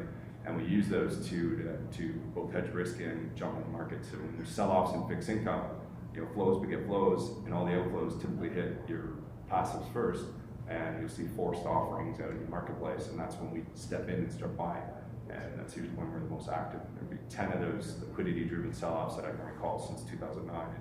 And during each one, that's when we've done most of our buying. And, volatility shakes good bonds out of weekends, and so we want that vol, and ETFs have helped facilitate that. It's been great. Yeah, I agree. I mean, the great thing about passive ETFs is they're rule-based. So if you understand the rules, you can trade around the rules with your discretionary manager. So, we're always looking at what bonds are entering the index, what bonds are leaving the index, what we know the ETFs are going to have to buy, what they're going to have to sell, and it's just another tool in our arsenal for generating alpha. Okay. On the next question, I thought Sean, you'd start, followed by Brian. So how would your fund perform in a rising interest rate environment? Yeah, so we touched on it briefly in the, I touched on it briefly in the PowerPoint, thanks. But we think we have a very high correlation, almost 100% correlation to a rise in rates.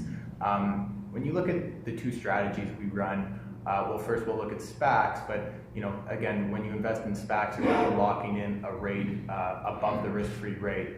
And when you look at what that's backed by, it's treasuries earning the risk-free rate. So, as treasuries go higher, we're going to earn that same yield in that trust account in addition to what we've locked in.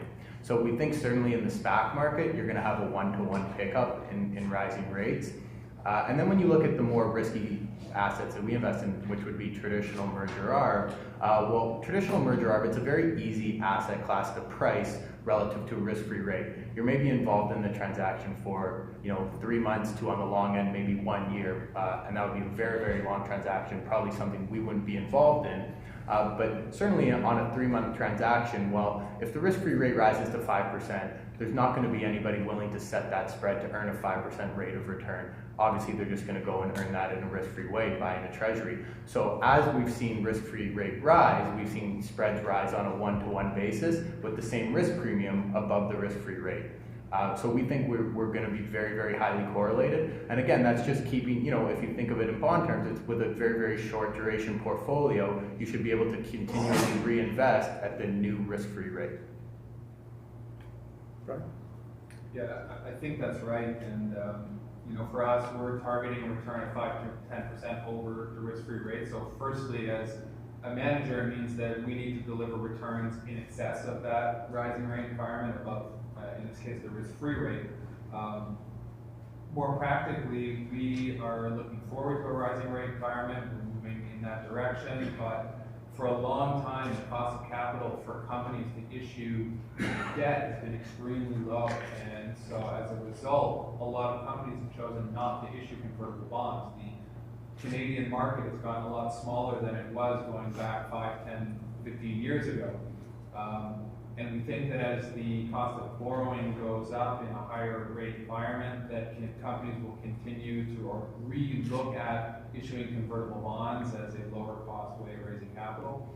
For us, that's very positive, and so we think net-net that it'll work well for our strategy going forward.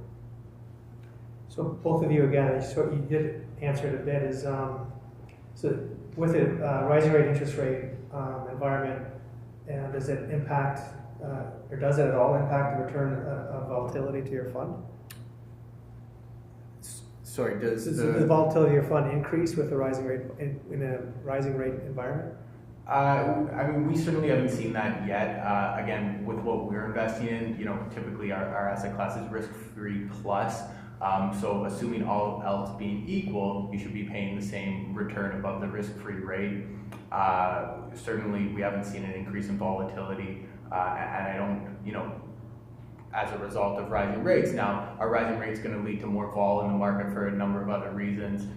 As we've talked about the decrease of liquidity in the system, and easy money's probably gone for now. Maybe that adds some market vol, but directly related to our fund, I don't see rising rates directly causing more volatility. Yeah, I'm not sure that it'll directly lead to it. However, at the end of the day, 2017, there was no volatility in the market. I heard a lot of people arguing this was the new norm, HFT. There were a lot of reasons for that. I don't buy it. We don't buy it. Thank God the volatility came back in the beginning of this year. We look to capture volatility. When there's volatility in the markets, for us that means opportunity.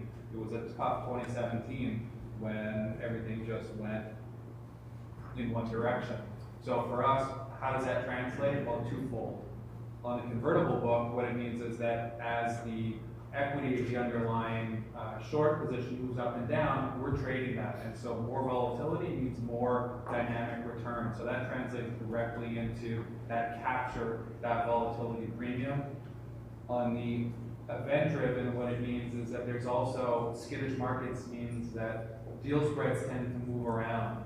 And so you can opportunistically trade those spreads as the market gets more or less concerned about transactions or the overall market as people are taking a flight to safety. So generally speaking, we are big proponents of volatility. It's something that we're always looking to capture, and it's a big part of our strategy is taking advantage of that. Any other panelists want to comment on increased rising interest rate environment, and it doesn't impact the volatility of your fund at all? I would just say, we love rising rates because it demonstrates how we're different. It was challenging launching a rate neutral fund back in 2012 when rates kept going down. It was very difficult to demonstrate how we were different. But certainly, as we've seen over the last couple of years, as rates have bottomed out and then started to rise, it demonstrates what we can do. But I think also, it's not so much about interest rates in and of itself, but I think, as we've talked about, the fact that we are into that rate rise environment and that it's driven by a change in central bank activity and this normalization, which ultimately I think will spread across the globe of interest rates. That's not a one, that's not a 6-month process. That's a multi-year process. So I really believe that investors should be thinking now. Don't think, I missed the boat on rising rates, because there's a lot left to come. A lot of unwind liquidity still to come, and you should be thinking about how do I make my portfolios defensive for that environment, because it's a different environment, it's a different set of rules, and market consequences are going to be unlike anything we've seen for at least a decade. So one thing I'd add, just the novel thing, I would say one of the biggest macro risks that is not being discussed is the management unwind of quantitative easing in Europe and the ECB. In the US, if you actually look at the numbers and look at the Fed quantitative easing program, they actually issued the entire program. They never once bought back more than they issued. So they issued bonds at 0 to 3% and then bought back mortgage-backed securities. If anyone owns the PIMCO monthly income fund, they know how well that portfolio must have done. So I'm sure it's probably been extremely profitable for the Fed. So the US actually has done a really good job, I think, all else equal, not a horrible job with respect to managing this program. Europe, on the other hand, at the peak is buying back 7 times the amount of issuance from the ECB or the group. And if you think about it pragmatically, there's certain constituents in the European Union that are actually shut out of the bond market right now, such as Italy, Portugal, Spain, because they've got to clean up their balance sheets. And therefore, as they unwind this program, that needs to be considered. So I'd say, like, an outlier risks, the outlier risks I see still, one is, rates moving too fast and spooking the market. And remember, if you think about it pragmatically, there's actually nobody left in the market globally who's even traded a bearish market in rates. Nobody left. If we go back to the 80s, they're all retired. 94, Great Bond Massacre, nobody's very few around. As the year I started, I was useless. I didn't understand any of that stuff yet. So it's going to be awkward for a while, and I agree with Andrew, it's going to be a long process. And it's different this time. You know, after taper tantrum, we hit 3%, and then we rallied it. You know, this time we've got equities through the moon, we've got economic numbers supporting it, we've got oil and commodities doing better. You know, it's real this time. You don't have that deflationary bid is not in the picture currently. So it's going to be a lot of fun for us. We make money off of it. It's good for us. We hedge it and we differentiate big time with that. So more of the same, I guess, what you've been doing. Yes. Okay. Anybody else? I guess from an equity perspective, the return of volatility it allows. If the return of volatility means that the stocks are less correlated, so it gives us a chance on the long and short side. So our shorts aren't moving the same way our longs are. So it allows us to generate alpha both on the longs and short with volatility. So it gives us a bigger menu, is what I would say for a long short fund. Okay. Different question, somewhat related. So I'll start with Brian and then Jesse's. How do you expect your portfolios to perform in a market downturn? And how do you protect against a drawdown in times of stress? Yeah, great question. It's a question we're getting a lot more from investors. There seems to be a sentiment that we're getting late cycle. We're getting a lot more unsolicited calls, people saying, look, I'm looking for uncorrelated, I'm worried about my bonds, I'm worried about my equity exposure. I want something that doesn't have the correlation.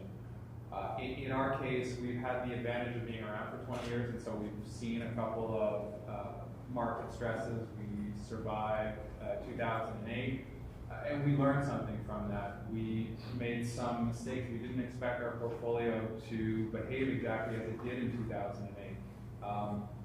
And so we wanted to make sure that the drawdown would be sustained in 2008, and what happened is we had a relatively predictable number of M&A transactions that failed or were repriced lower. What we didn't expect is something like a Barrick to be trading at 15% over Treasury.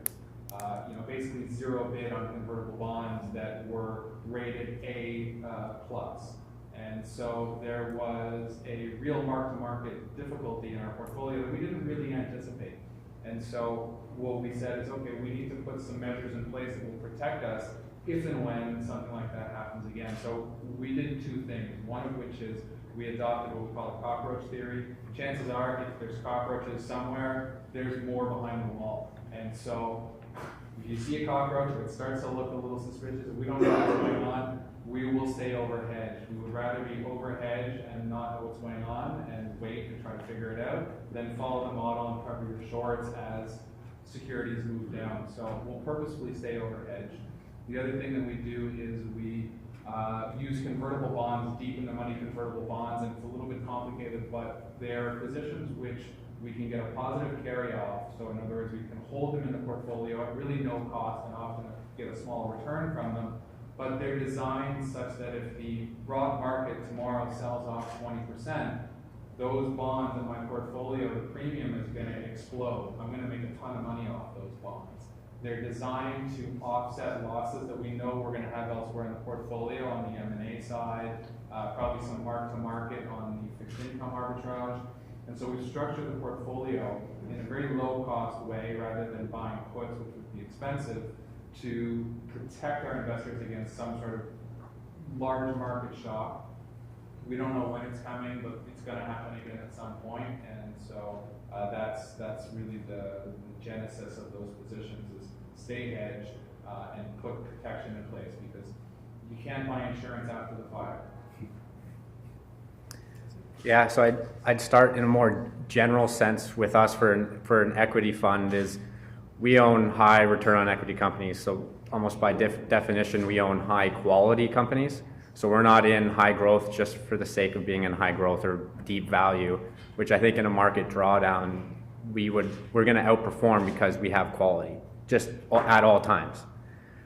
But again, like Andrew said, we're not market timers at all. We don't think anyone can successfully continue to predict sector rotations or market ups and market bottoms, that type of thing.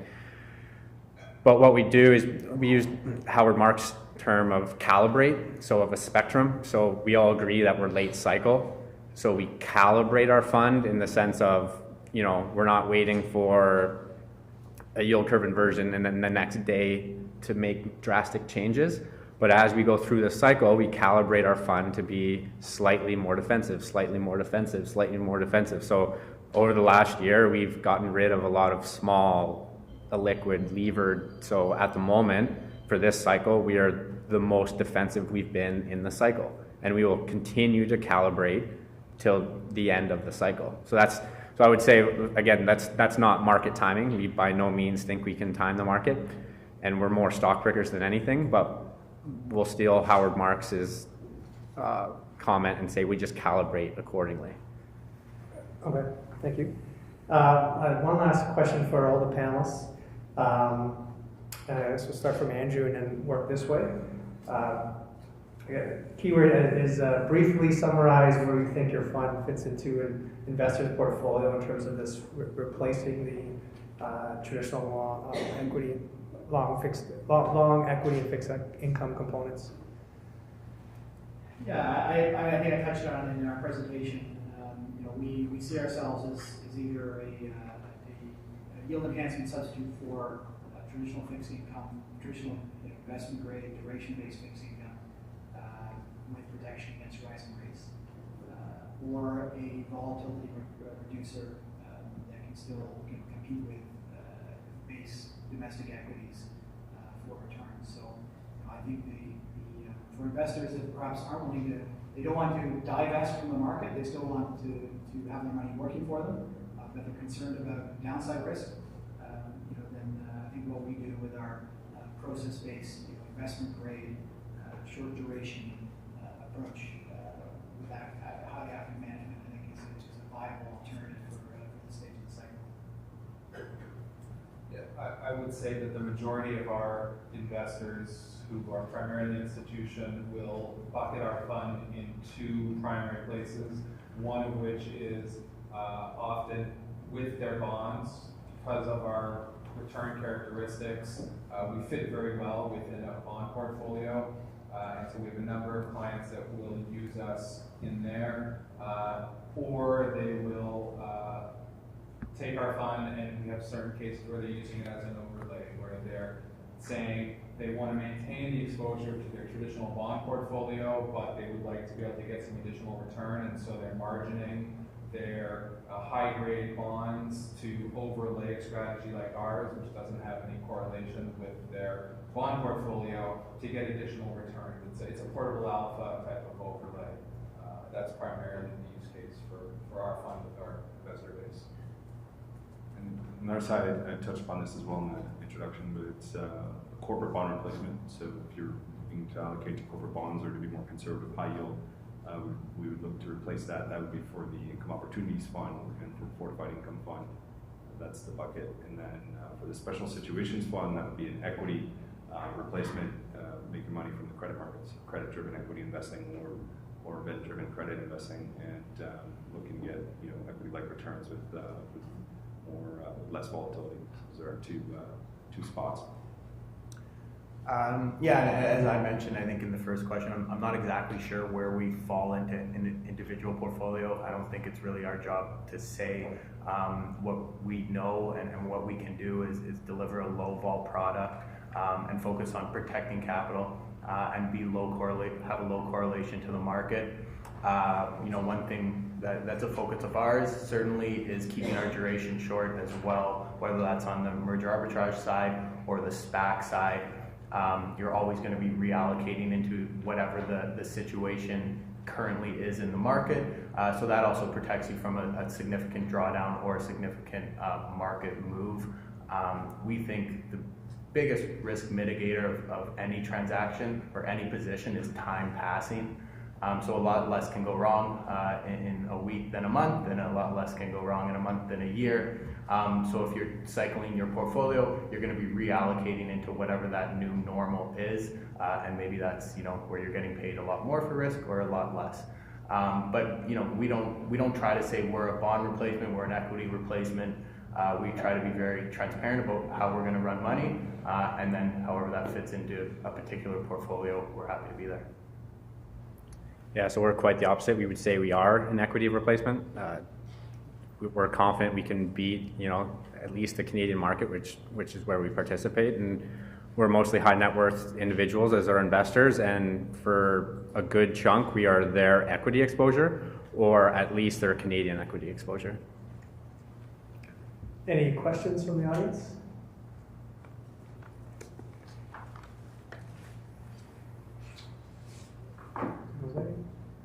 I have a question here. How does asset allocation change depending on the economic cycle? And I guess, what if anything is credit telling equity investors? Does anybody want to jump in that? That's my wheelhouse, so I'll grab the second one. There's an expression I use with guys at the office on the equity side: of credit doesn't matter until it does, and when it does, you want to listen, and now is one of those times. So we haven't actually think about that for a long time. Credit's kind of been one-way trade, and spreads very tight, et cetera. But now that we have this divergence happening, you have to listen to the credit market. So what does that mean for equity investors? It means when you're looking at a value play in equities, i.e. a stock that's at the lows of perhaps a high dividend yield, you want to just take a moment and have a look at the bonds and see what they're telling you, see what the yield on the bonds are. And that's an indicator to tell you whether the credit market thinks the company's okay or not. So if the bond yields, for example, that's in the market at the time, looking at high yield is the true credit asset. Investment grade is two assets: it's credit and investment and governance. So let's focus on high yield. If you look at the high yield bond and it's yielding, let's say, 2 or 3% above what the market is yielding, that's a concern. You should dig in a little deeper. If it's yielding 5% above what the market is yielding, that's a big concern. So you want to make sure that you have the visibility to look at, get the information to look at that kind of stuff. Anybody else? I kind of touched on it with the calibration term, but as you go through the cycle, we would say become more defensive, where coming out of the bottom, pigs fly, but then they get slaughtered going into it. So it's kind of where are we on that spectrum, and where do you, for us, we're equity exposure, where do you want to be on a quality spectrum? What was that quote again? Well, pigs fly out of the bottom, but then they get slaughtered going in. So. On that note, and then I think that will be it. And thank you very much, Julie and gentlemen. That was a great panel. And that will be it. Thank you. Thank you.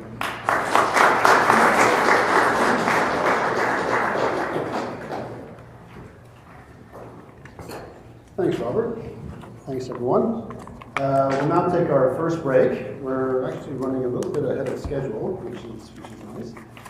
So we'll take a 20-minute break. You can reconvene at 20 to 4. There's coffee and pop, and please don't forget to drop your business card off or draw for a bottle of scotch. We'll see you in 20 minutes. Yeah.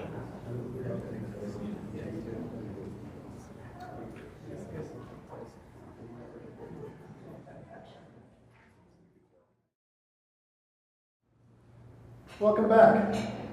As a reminder, the framework of our discussion today is portfolio transformers. Look at hedge funds as substitutes and diversifiers in an investor portfolio. We've looked at the substitutes, and now we're looking at the diversifiers. So some hedge funds are simply too uncorrelated to equities to say be a straight swap, since they behave in a different way than the underlying assets do under certain market conditions. These hedge funds are not really regarded as hedge funds, but as allocators, allocating the substitutes, but are diversifiers. Apparently I needed a bit of a longer break. The next 4 award-winning hedge fund managers will come and will make individual presentations on their strategies and then come together in a panel discussion about generating outperformance by diversifying with uncorrelated hedge fund strategies. First up to present is David Burrows, President and Chief Investment Strategist at Barometer Capital. The Barometer Global Macro Pool won Canadian hedge fund awards in 2017 in both the best 1-year and the best 5-year measure in the global macro category. As Chief Investment Strategist, David leads the Barometer team's top-down market and sector risk strategies. More information about Mr. Burrows is in your program. David? Thank you.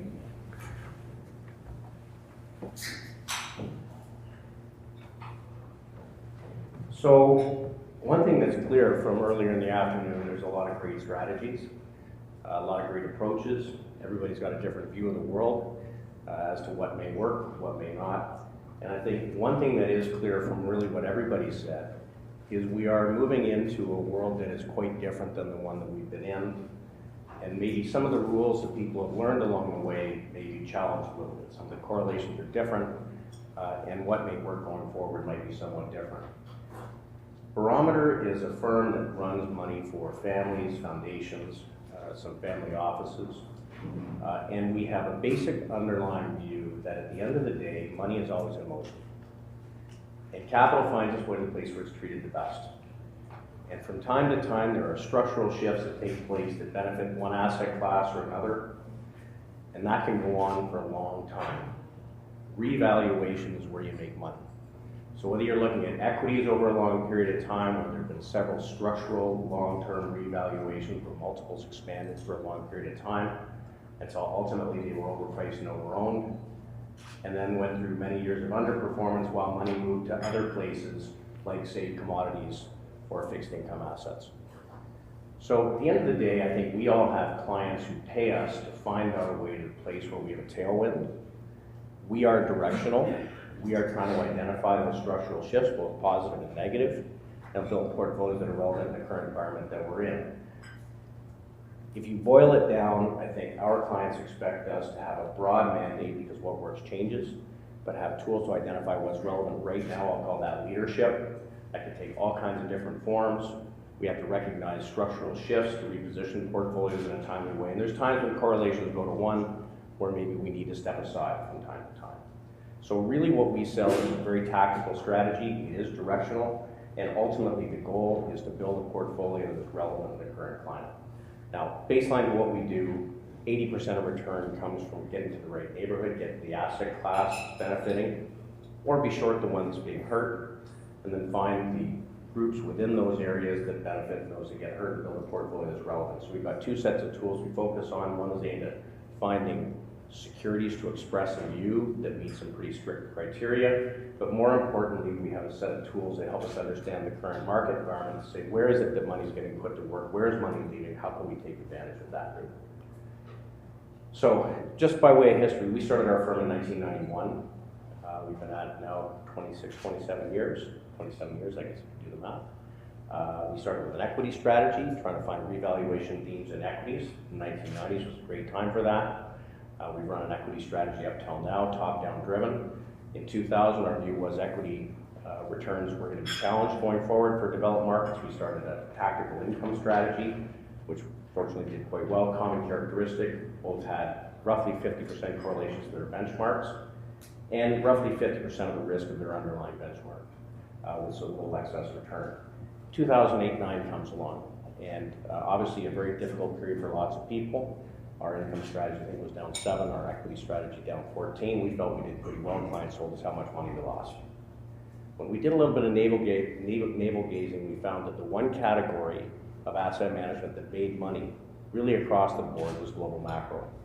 People expressing their views in large structural themes, being able to take advantage of those negative things that hurt so many people.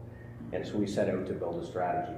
Global macro is, I think, the biggest category of hedge today. It's close to $1 trillion in size for obvious reasons, of roughly half the risk of equities over the last 20 years, with a roughly 40% correlation to the group, low correlations to bonds, to commodities, to fixed income. It is a diversifier. The place in the portfolio is, this is a rover, this is the strategy that can go anywhere. It's an all-weather strategy.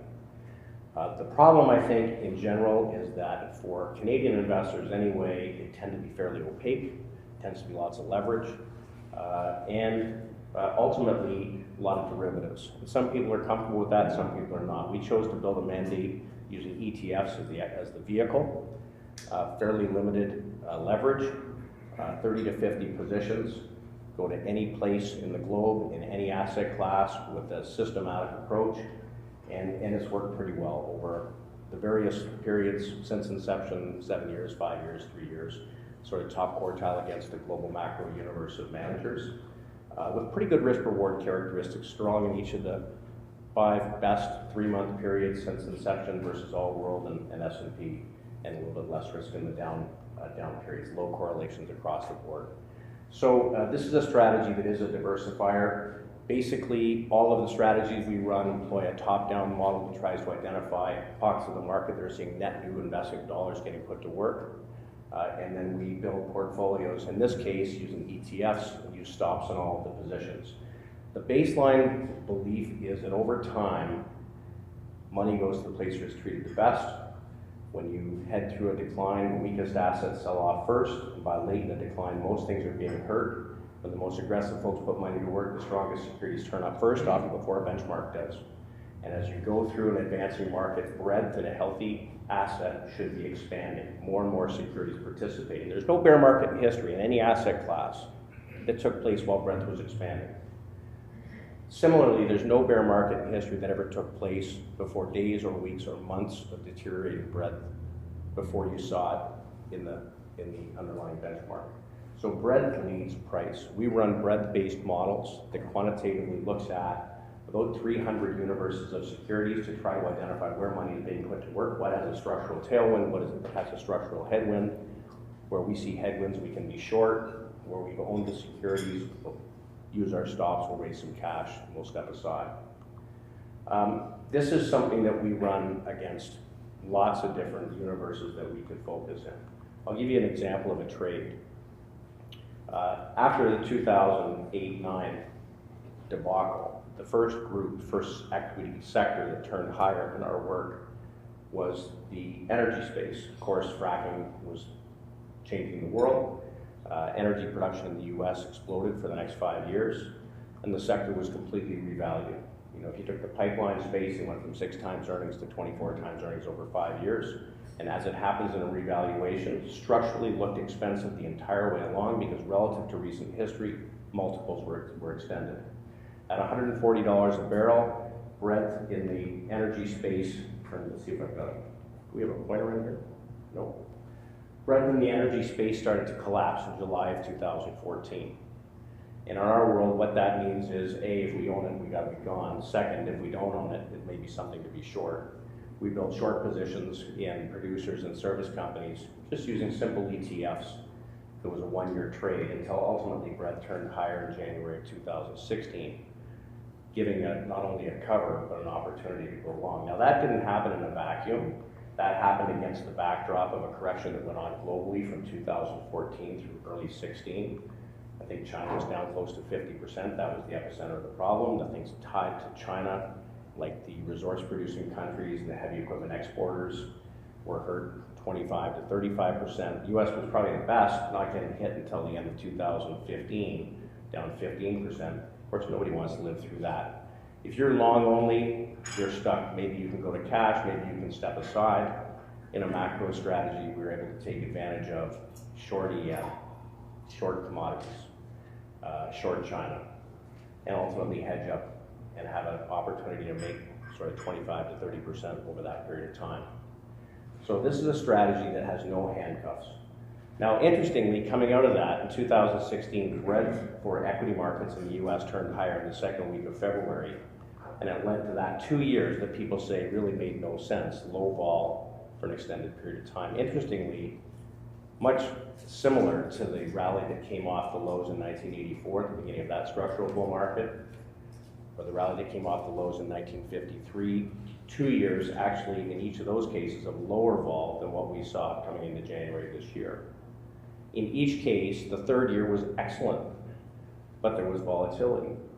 And in the early part of February this year, breadth in equity markets around the world rolled over and went through pretty good sized correction, a little over 11% in the S&P, but ultimately a bull market correction.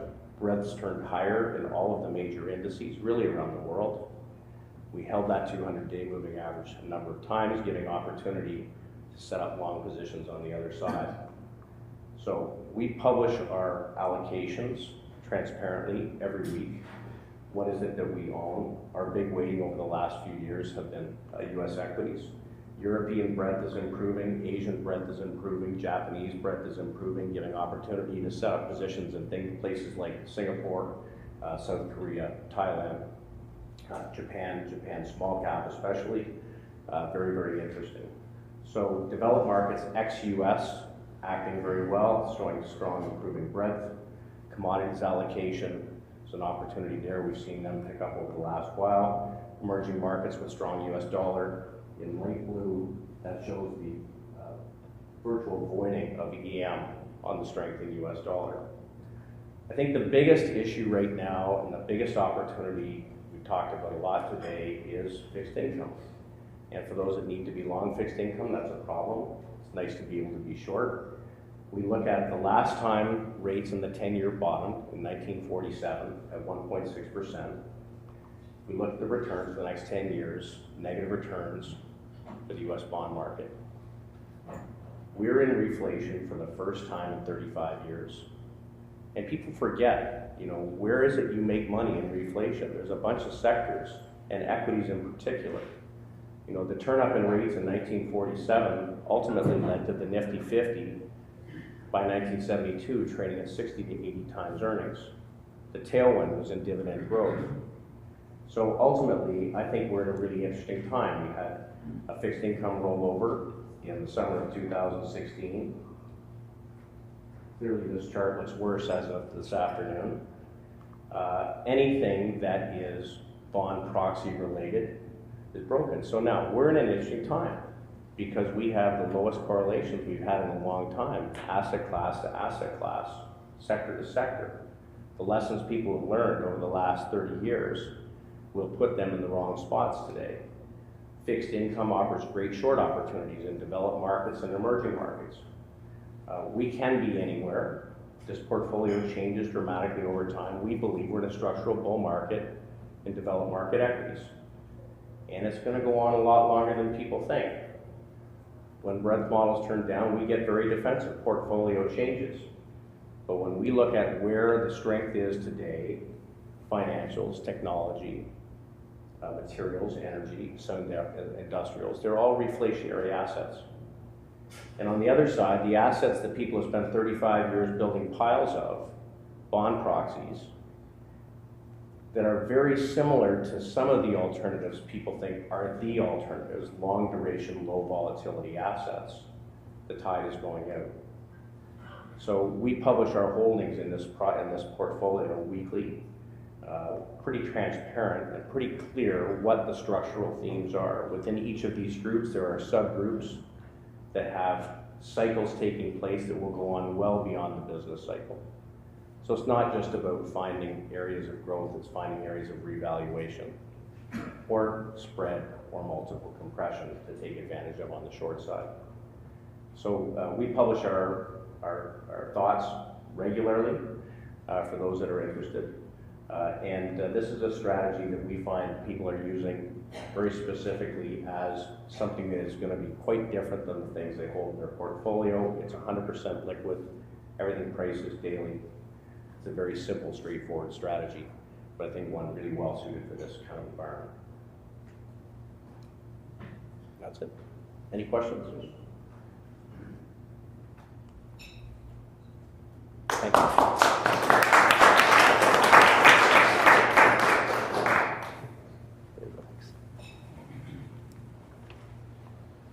Thank you, David.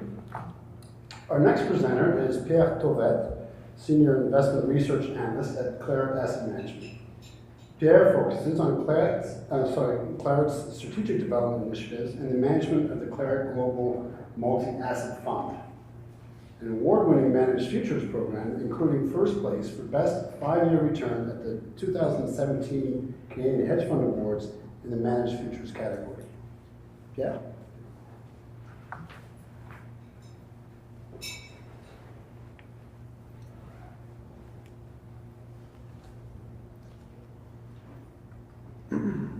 Good afternoon, everyone. Thank you for the survivors that decided we were worth listening to. First of all, my name, as mentioned, is Pierre Tauvet. Claret Asset Management is a bottom-up value investment manager. Manages about $1.7 billion. Quite a few years back, I developed, as an analyst, an interest in managed futures, which is the subject of my fund is a managed futures product. I will touch on the managed futures space and why you should have an interest in it, more than the details of how I manage my fund.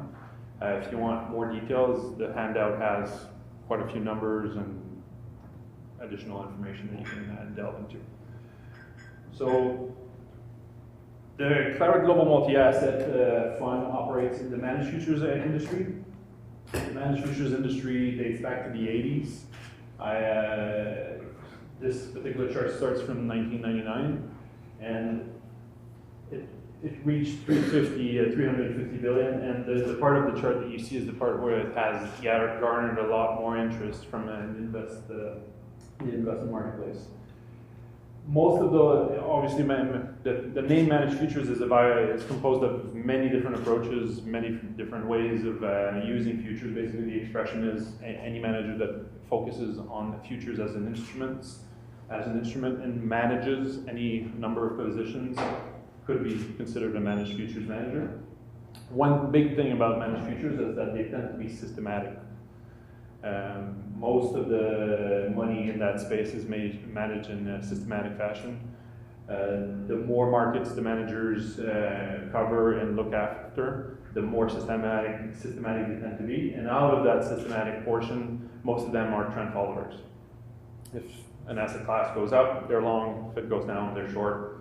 If they don't know, they're up. That's basically the idea between that space. So why would most of the money in that space go systematic? So the first thing I'm going to try to do is differentiate between two topics, which I'm suggesting, or I refer you to an article that I've read recently that I thought explains these concepts efficiently. It's by Daniel Kahneman, that you may know from his Nobel Prize. His article is Noise: How to Overcome the High Hidden Cost of Inconsistent Decision Making.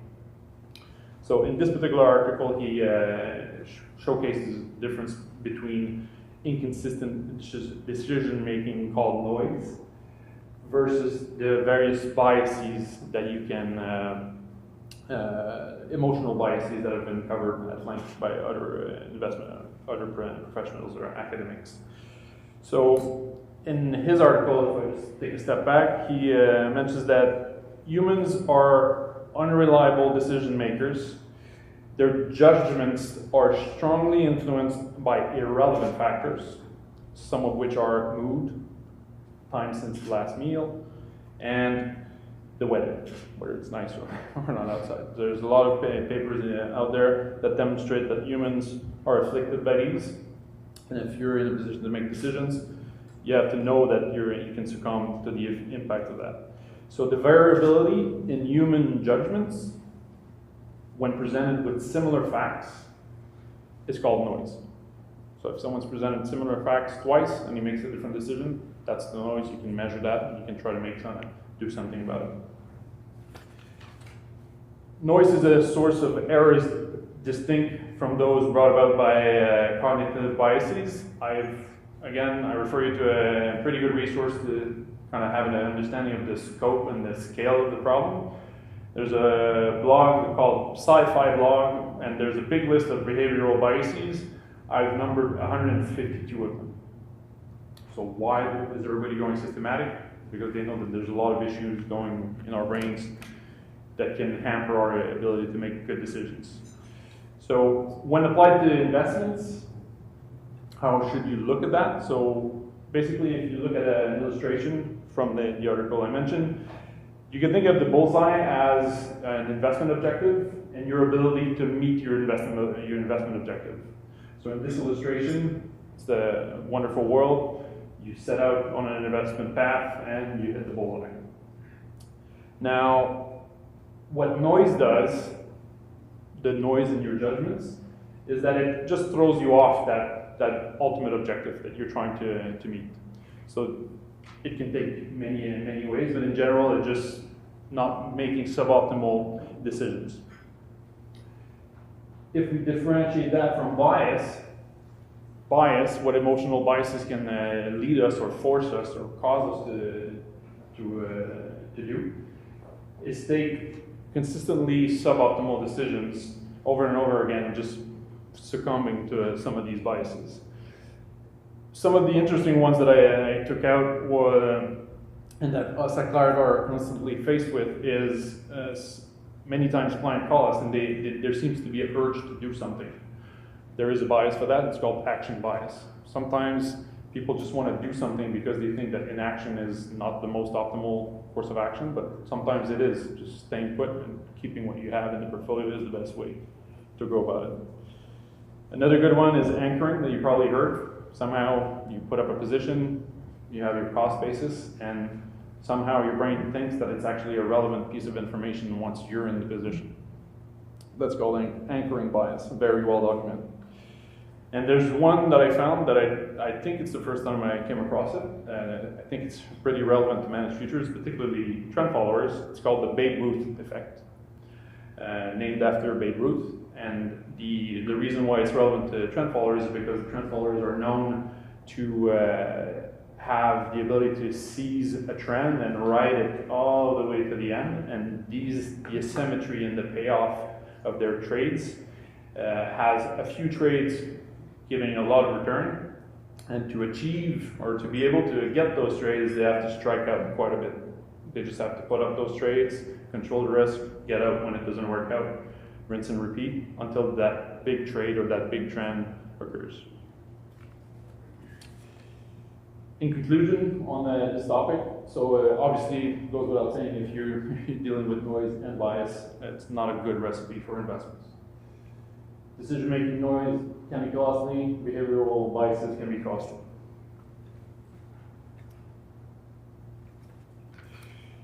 So what does the systematic crowd do? In quite simple terms, that's as simple as you can boil it down to. They just use checklists. A computer program is just a basic checklist that encompasses all of the knowledge and opinions you might have about how the market works and how it behaves. And checklists through time have been documented to be quite effective and powerful tools. A simple definition that I thought touches on the biases and noise that I mentioned from Wikipedia. A checklist is a type of job aid used to reduce failure by compensating for potential limits of human memory and attention.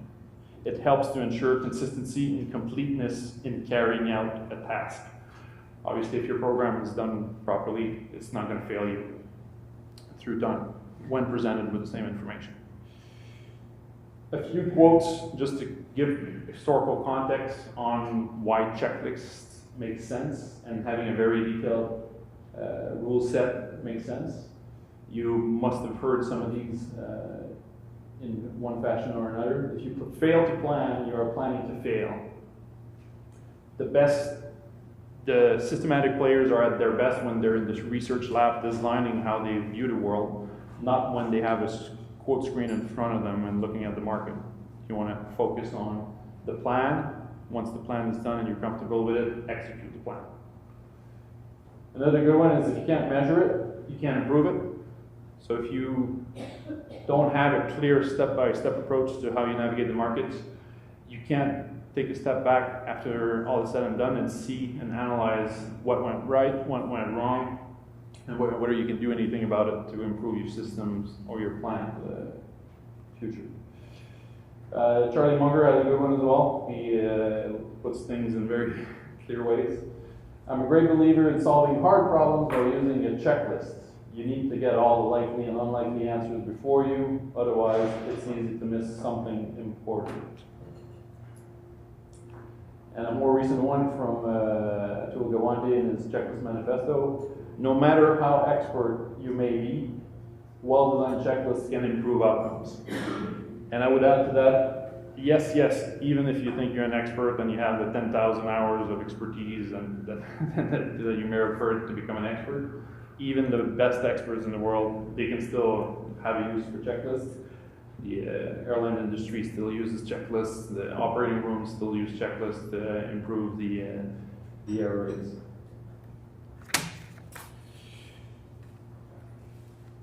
Building a checklist. So closer to what I do in my fund, I'm again, keep it very high level. So how does a checklist kind of look like for a managed futures program? First point is, what do you want to look at? So I currently look at 150 markets around the world, so in different asset classes, mainly equities, commodities, currencies, and bonds. You have to basically decide how you're going to monitor them. What are you going to monitor? I particularly pay attention to volume, open interest, and before I include a market in my environment or my trading system, I want to make sure that there's some logical economic activity that underlies the futures contracts that I use to expose my portfolio to those assets. The second main point is, particularly when you're a trend follower, you're buying up moves and you're selling down moves. So obviously you can go into great details and all kinds of funky indicators and rocket science to define what goes up, what goes down. My approach is fairly simple. It's quantified, but if I would put a chart, or just if you put a chart on your screen, you take a few steps back. If you're not sure it's going up or going down, you shouldn't be in it. If there's a clear uptrend, you should be in it. If there's a clear downtrend, you should be shorting it. It doesn't need to be more complicated than that. There's a lot of players in the field that go from very complicated to not so complicated, like what I do. Different merits, different approaches.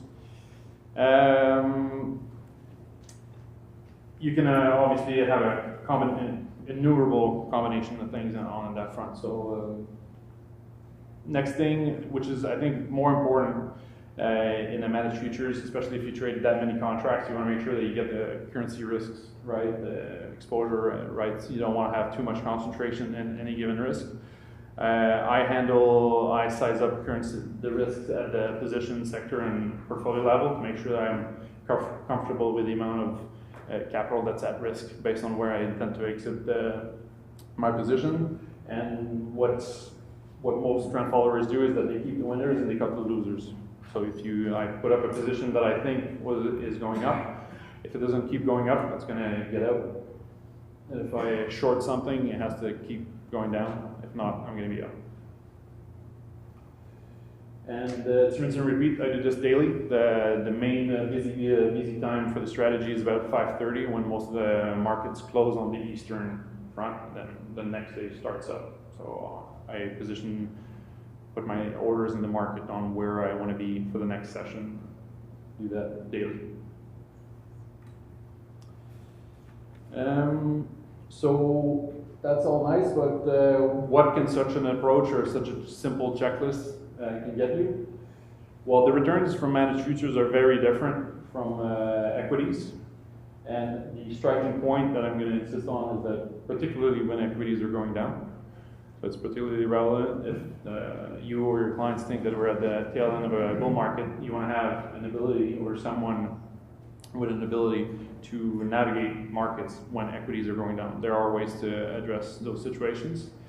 So in this particular illustration, that comes from a good paper from EMA called Managed Futures Riding the Wave. The red line is the trailing 12-month correlation with MSCI between the MSCI World and an index called the SG Trend. The SG Trend is a composite of 10 large and representative trend followers in the managed futures space. So you can see from this chart, the left axis, if it's not clear enough, goes from -1 to 1. So through time, the correlation between a managed futures program and equities will go from negative to positive, which in general, when people present one number, they say that managed futures are in general not correlated. But it's even better than that, because they're actually positively correlated when the equities are going up and tend to be negatively correlated when the equities are going down. So that's one of the main reasons why you would want to consider adding managed futures in your portfolio. Excuse me.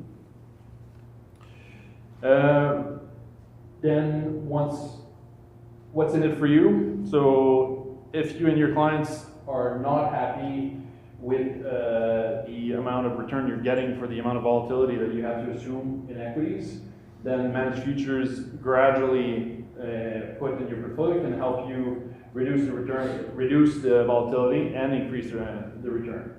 It's something that's not It's not quite obvious. When most people look at a managed futures program outright, they tend to be more volatile or as volatile as equities.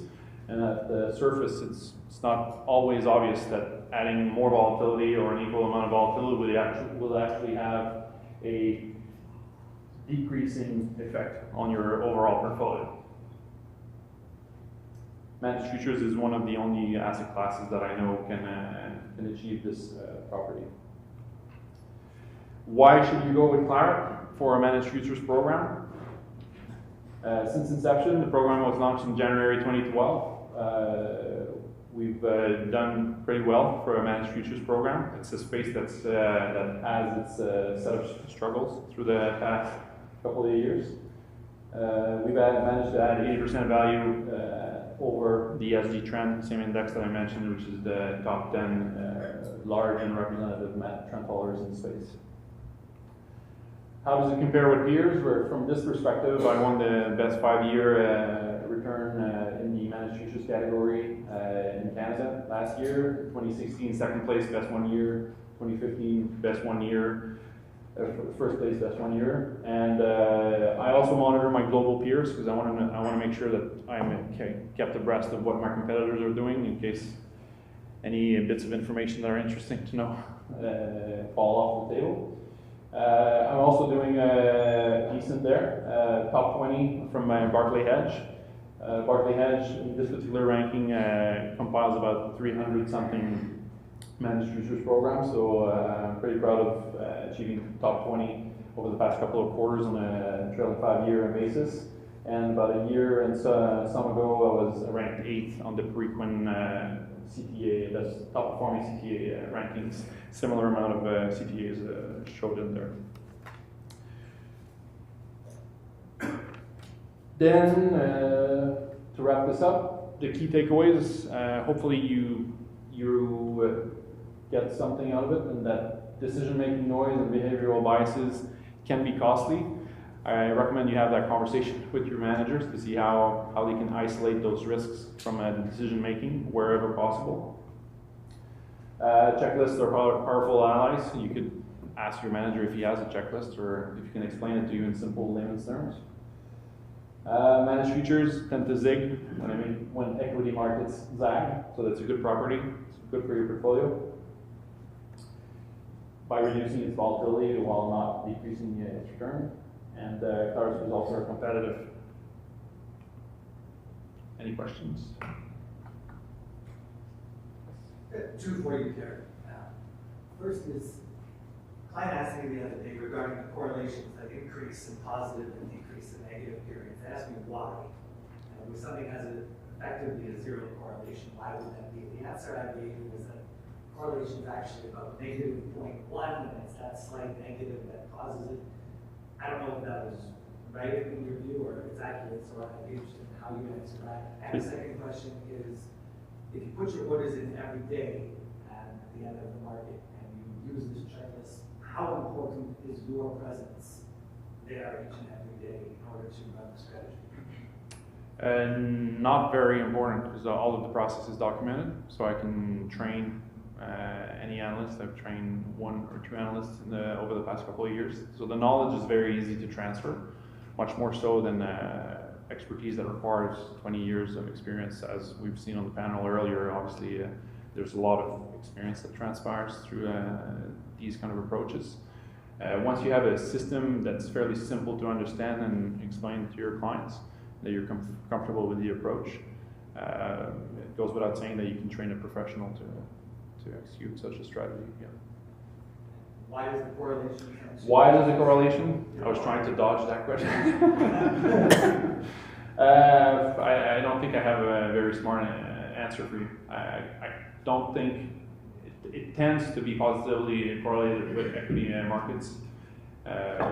Why does it rise? Why does it fall? I think, particularly if we go back to the slide to illustrate a few instances where that has happened. So let's say we take the middle blue range, which is where the main crisis or the recent significant crisis. the reason why it was positive is because leading up to 2017, we were in a bull market, equity bull market, without a doubt.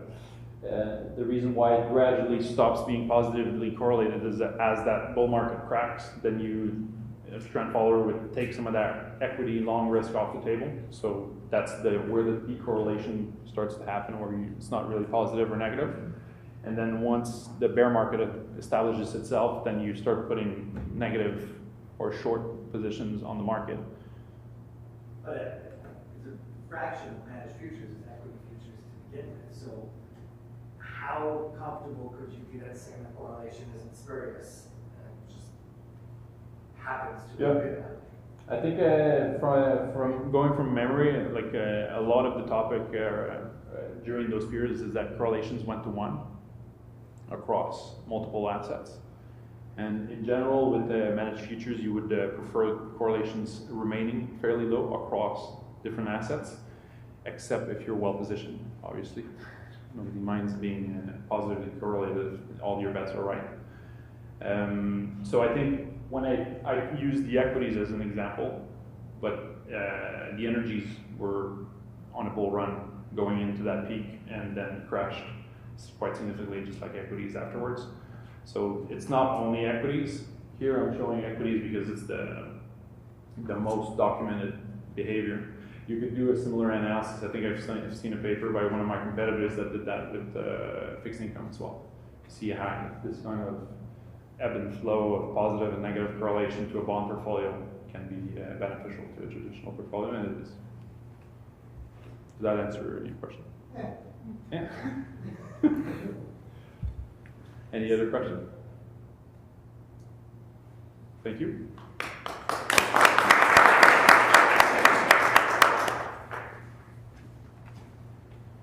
Thank you, Pierre.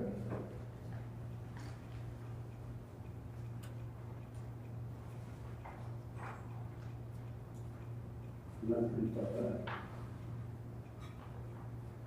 Okay. The Wartaw 1 Fund received 3 Canadian hedge fund awards in the market neutral category in 2017. The finalists in the best 1 year and best 5 year measure, and first place for best 5 year Sharpe ratio. Jessica Clark Barrow, the Executive Vice President of Wartaw Capital Advisors, is an experienced relationship manager in the investment management and capital market initiatives, skilled in wealth management, business development, investor relations, and capital introduction.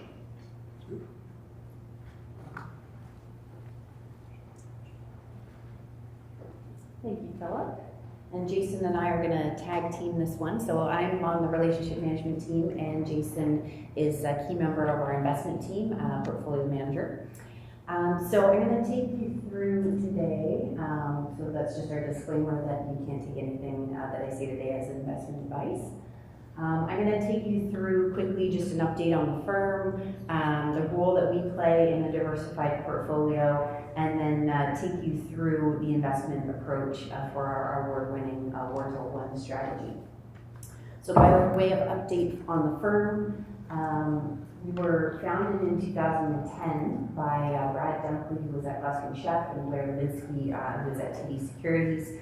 Brad was at Gluskin for 14 years, and he founded the long-short strategies at Gluskin. Today we invest in North American long, short, mid-cap, and large-cap securities with a focus on risk-adjusted returns. We're currently managing $1.3 billion. 36% of our clients are institutions, and the other 60% is split between high net worth direct clients and the investment advisor fund serve channel. We've got 32 people today here in Toronto, and our philosophy is all about sleep at night and avoiding the drawdowns. The name Wartaw is actually a flower from Australia that's resilient to brush fire. And so we like that, the symbolism of that name when the firm was started. So how are we different? Comes down to the people. Brad, as I said, was a top portfolio manager during 2008, where he managed money at Gluskin. We're fully aligned with investors. We've got $95 million of founder and employee capital invested alongside in our funds. Our process is unique, and this is what makes Warta truly special. It comes down to the risk management and the active factor management. We are an authentic hedge fund that looks to hedge out the inadvertent risks in what we own. And I spent 15 years at CIBC World Markets and Prime Brokerage, where many of my clients were hedge funds, and I think the last one is very, very important, which is the institutional caliber operations and management. We invest heavily in our infrastructure and our technology and our compliance to make sure that we're world class. In terms of team updates, so we've made a few announcements lately. We've hired some new people. Johan Koss joined Warta in October, and he's leading an initiative around ESG investing. And essentially what we're going to do is we're going to go along the good companies that have good environmental, social, and governance practices, and we're going to short the bad ones. So we'll have that later this fall. And we also just announced that we hired Janine Lee Chung and her associate PM, Adrian Wong. Janine had a 21-year career at Luskin Chef, and she and Adrian were managing over $2 billion. So they've just joined us to take over our income fund. So I'll get into some of the strategies here. On the left-hand side of the page are our more conservative capital preservation focused strategies. Warta One Fund is the fund that has won the #1 best 5-year Sharpe ratio last year. It's used as a ballast in a portfolio. A lot of our partners use that one as a fixed income substitute, and its compound annual return has been 6.7%, with just 3.6 vol, and a worst drawdown is down 4.5. Warta 1X was introduced just a few years ago, actually at the pressing of our institutional clients in the US, who said, you know what, we're invested in Warta 1, we love you guys, but your vol is actually too low. We think that you can add a little bit of leverage to your strategy, and that would be in line with something that we're looking for. And so we did that in our offshore, and then we just recently introduced that to Canadian investors as well. So Warta 1 is a 2 times leverage, or 200% max gross, and Warta 1X is 3 times, or 300% max gross. So not too much more leverage, but it just amps up the return, and as you can see, the vol's a bit higher as well. Warta Income, as I said, is a strategy that Janine will be taking over. Warta Energy is actually a basket that's within our Warta One Fund, which Jason runs, so he'll talk to you a little bit about that, I'm sure. And Warta Performance, which is more of a directional, a classic long-short fund that looks to capture some of the equity market but limit the drawdowns. All of our strategies have low beta to the markets, and so they're a nice complement, a good diversifier to client portfolios. So we've put together a couple slides here that touch briefly on why alternatives and the challenges with a classic 60-40 portfolio. Historically, obviously, you can't deny that a balanced portfolio has worked, and over the last 20 years, if you had invested in the S&P 500, you'd have a rate of return of 6% annualized. Your volatility would be around 19.2%, and a worst drawdown of down to 55. Put a 60-40 mix and add some bonds to that portfolio, and you get a 6% return with a vol of 11.3 and a worst drawdown of 39%. So since 1998, that 60-40 balanced portfolio has produced the same returns as the equity-only portfolio, but with 40% less vol and a maximum drawdown that's 30% lower. But key to this was that there's been a 37-year bull market in bonds, and that was critical. So we had some fun here with some classic movies and music to remind you how far we've come. So Chariots of Fire, when the yield was 15.8%. When Michael Jackson's Thriller came out, we were at 10.79. Movie Back to the Future, 10.19. The Fall of the Berlin Wall, 7.9. Spice Girls debut, 7%. Blue Jays' first World Series title at 5.43%. The launch of Facebook, we were down to 4.11. and then more recently 1.37, and as of May this year, we see yields are rising, and we're at 2.93, rates are rising. So what's next? So where does the defensive money go in a rising rate environment? And we believe that long-short equity strategies represent an attractive alternative because of the low correlation to equities and bonds. The short book provides you with protection, and we benefit from rising income from our cash. So what's the war-taught experience been? This is a classic chart that institutions love to look at, and this, you want to be in the top left-hand quadrant of low risk, high returns, and you can see our strategies fit squarely in this quadrant.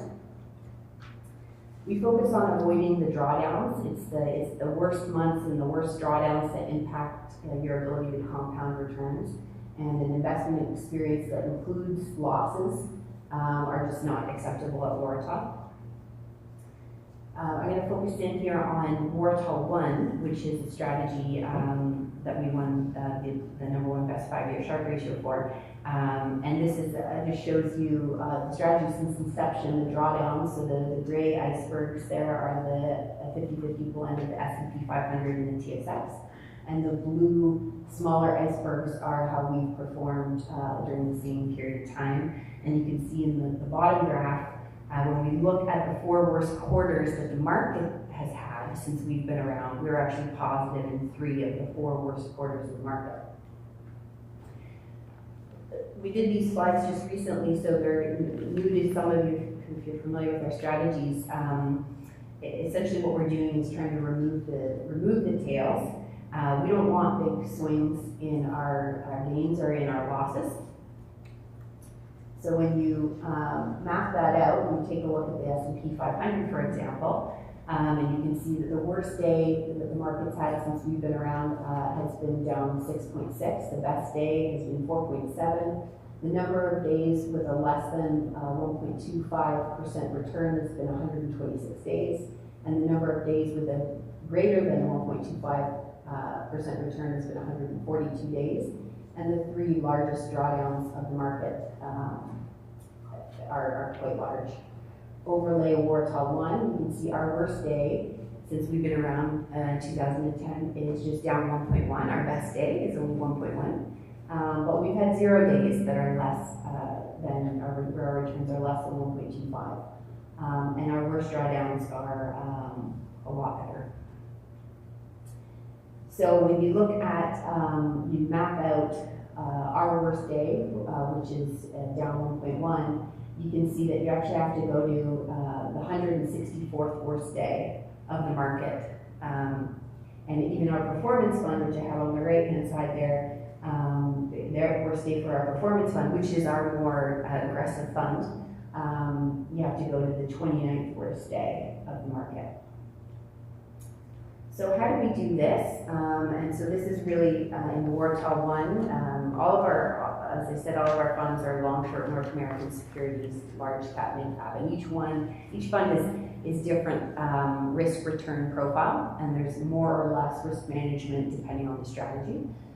So essentially what we're doing is we've got our alpha longs and our alpha shorts, and so we like companies that are good long-term compounders, companies with good management teams, of low working capital, and on the flip side, you know, we're going to short companies with bad management teams that are value destroyers. So we're fundamental analysts to start with. That's sort of our step 1, and we organize our portfolio into baskets, and that could be a thematic basket, it could be a sector basket, the energy basket we talked about that Jason runs, and we're going to add some hedges at the basket level.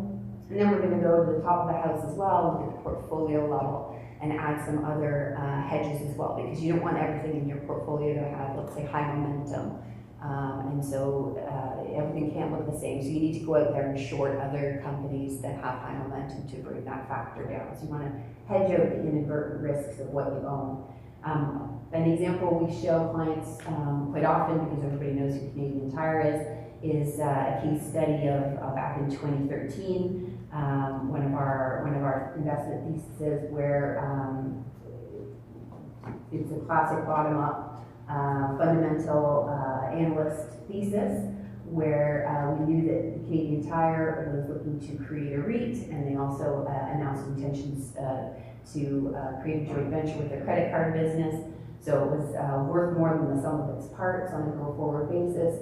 So if we were to go out and say, yes, we want to buy a long position in Canadian Tire, we also have to recognize that there are inadvertent risks of owning Canadian Tire. Well, it's got this Canadian retail factor. We don't want to own Canadian retail. What happens if there's a recession? So let's go out and short on the other side some other companies that share that same factor to hedge out that risk. They also have a Canadian dollar factor because they're selling their goods in Canadian dollars, but they're buying their goods from China in US dollars. So we need to go out and also hedge some other companies that share that same factor. So there's about 40 different factors that we look at. And we're going to do a very small position, let's say a 2% weight in Canadian Tire, and then on the short side we might have up to 20 shorts that are hedging out all of those inadvertent factors. So as I said, that first step, that's the fundamental research. Then we have the risk management overlay, looking at those 40 factors. We're hedging out the unwanted factors at the top of the house in the portfolio, so that we've got this protective hedges to reduce the risk in the drawdowns. So in summary, markets have been driven by a 37-year bull run in bonds, and the 60-40 portfolio structure has been highly effective for investors. But this rising rate environment presents particular challenges for the classic approach. Long-short equity strategies can act as that ballast in the high net worth investor's portfolio.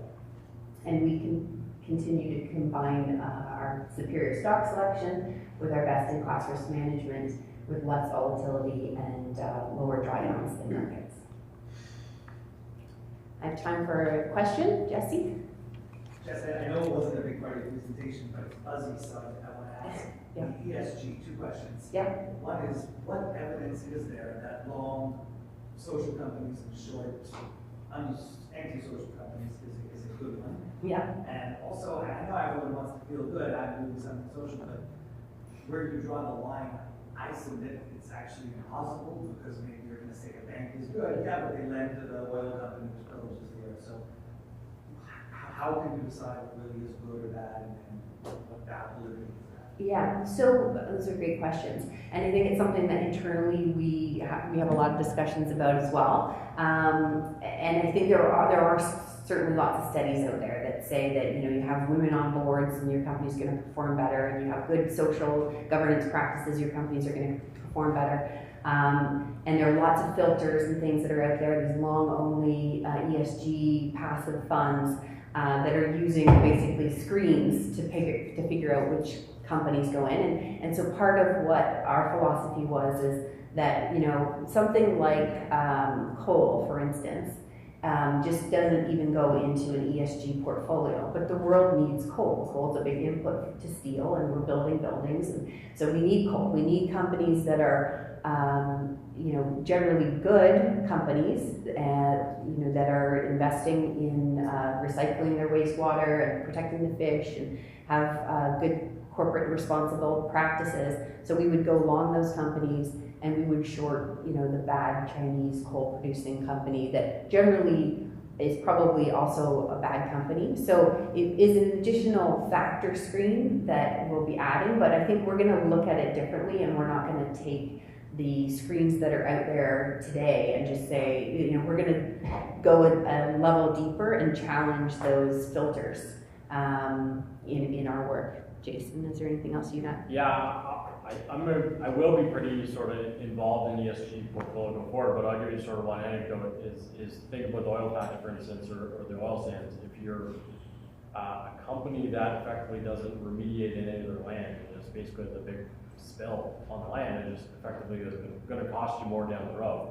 So we're happy to be long the names that will recycle the water, recycle the waste, and dealing with problems as they come up, and not just have some $100 million spill come out 3 years from now to sort of frame it. So we will use, so there are a bunch of third-party software you can get. It's going to be an iterative process between what we're going to do on our own on that front, and then what's available from third parties. But there's certainly been, many studies that have indicated that, being long effectively ESG factors is a net positive return provider.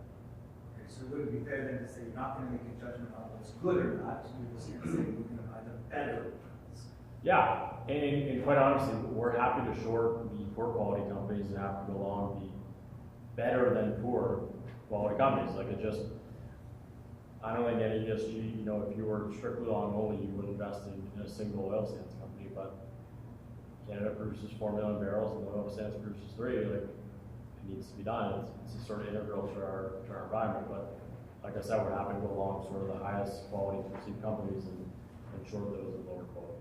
I'd like to see some of those studies if I could. Yeah, sure. Yeah. Great. Thank you.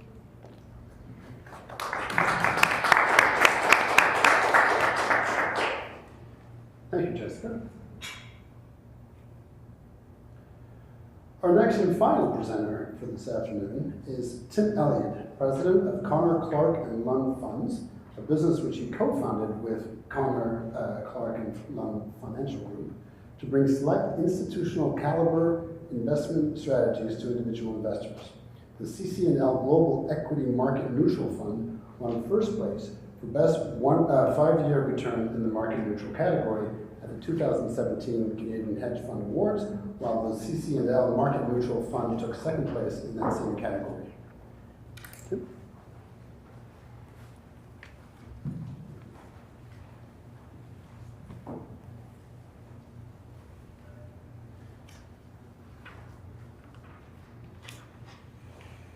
Just like to start off with a shout out to Julie Makepeace for having the foresight to host this event on a day when both equities and bonds were down at the same time, just highlighting the importance of these uncorrelated strategies.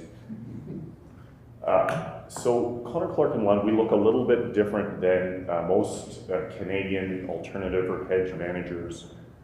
We are the largest privately owned asset manager in the country. We collectively run just under $75 billion in assets across our 11 investment affiliates, primarily for institutional investors, and then over the course of the last 10 years, have started to bring these strategies to high net worth individual investors through public fund vehicles. Our business is fairly different from 25 years ago, when a lot of what we did was long-only relative return strategies, where today we'd be among the largest managers in the country of market neutral and absolute return strategies. And we also have 4 different businesses engaged in the private markets. We generally believe that wherever possible, investors should avoid unnecessary complexity in their portfolios, and yet these strategies are relatively complex. And so there's a bit of a disconnect there in terms of a view of trying to avoid complexity, and then we've seen such a significant growth in these more niche, non-traditional strategies. And I think Jessica did a good job talking to that. I'm sure you've heard a number of cyclical views, and so we certainly have ours, which I will save for perhaps the Q&A period or the panel later. But let's just take a secular view. If we were sitting here in 1997 with global GDP growth at 8% per year and the risk-free rate on fixed income at 6%, it wasn't too hard to generate a 7% portfolio return by building a balanced portfolio. And you fast forward today, and we've got global GDP growth hovering sub 3. Depending on what's happened this afternoon, your risk-free rate is now hovering somewhere around 3%. And so again, without taking any kind of a secular call, or cyclical call rather, on what's going to happen with interest rates in the next 5 years, it's not hard to argue, that the traditional tools just won't work as well mathematically as they did 20 years ago. And so whether you are a very large institutional investor or managing money for individual investors, you're going to have to look at some of these more complex investments and incorporate them into your portfolio, unless you're willing to sacrifice and lower your required rate of return. So our CCNL Global Equity Market Neutral Strategy, and what I'll do is I'll start with relatively simple in terms of the profile, and then I'll spend probably 10 minutes or less on how we run this strategy. And again, for those of you that we don't know that are interested in more details, we can certainly catch up at a later date. But the why bother, I tried to illustrate on the prior slide. Think of this strategy as a third asset class in your portfolio. So we were the top performing equity market neutral fund in Canada over the last 5 years. This is actually 10 years of data here. And so you can see here that our global equity market neutral strategy, net of fees over the last 10 years, was up 8 to 10% per year with about 8 to 10% volatility. And again, risk somewhere between stocks and bonds, and importantly has not low but zero correlation to these other public asset classes. Now, unfortunately, it's not going to be 8 to 10% every year. We've only ever seen one strategy deliver that, and we know where Mr. Madoff is today. But the idea is over time, we think by targeting this level of risk that we're going to be able to deliver these kinds of annualized returns going forward. So this strategy dates back 15 years ago. So we were running it through the financial crisis, had a plus 14% return in 2008. 2009, we had a negative year in the fund. 16 was a tough year, 15 was a good year. So again, our objective is not to generate a positive return every year. We haven't seen a strategy that can do that, but we do believe that given the level of risk that we're targeting here, that we're going to be able to deliver these kinds of risk-adjusted returns, if we're sitting here 10 years from today. And again, will equities and will fixed income be able to deliver these types of risk-adjusted returns over the next 10 years? I'm sure you've heard at length today how that fixed income market is going to be challenged to do the same. So again, the simple case is a third asset class in your portfolio that doesn't need rising equity markets, doesn't need tightening spreads, and doesn't need declining interest rates to generate a positive rate of return. So this is the slightly airbrushed picture of our quantitative equity team based in Vancouver. We run the largest purely quantitative equity team in the country, about 40 investment professionals. This inception of the quant team goes back about close to 20 years now. So we run $20 billion in quantitative equity strategies and about $2 billion in the global market neutral strategy, including the offering memorandum fund that we brought to market two years ago.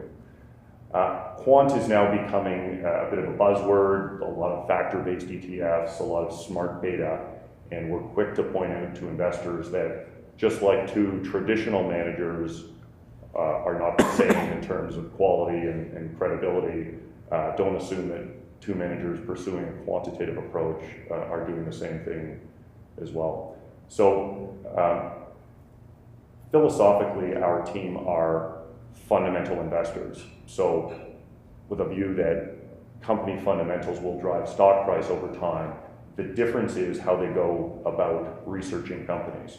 So in a traditional approach, you're out there meeting with the CEO every 6 months and talking to the sell side and trying the products. And in a purely quant approach, you're harnessing a lot of data and computing power to evaluate these stocks on a purely objective basis. So there are some advantages and disadvantages to a quant approach. The biggest advantage is scale.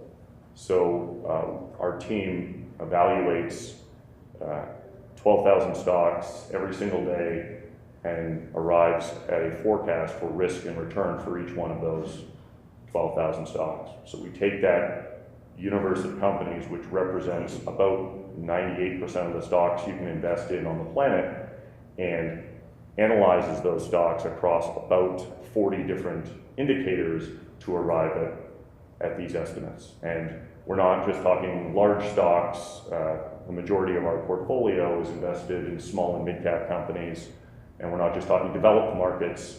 We have a lot of exposure to the emerging markets, both long and short. But what we're trying to do, again, is to assess all of these companies based on their fundamentals and construct a portfolio that is long those securities with superior risk and return characteristics and short those with the opposite.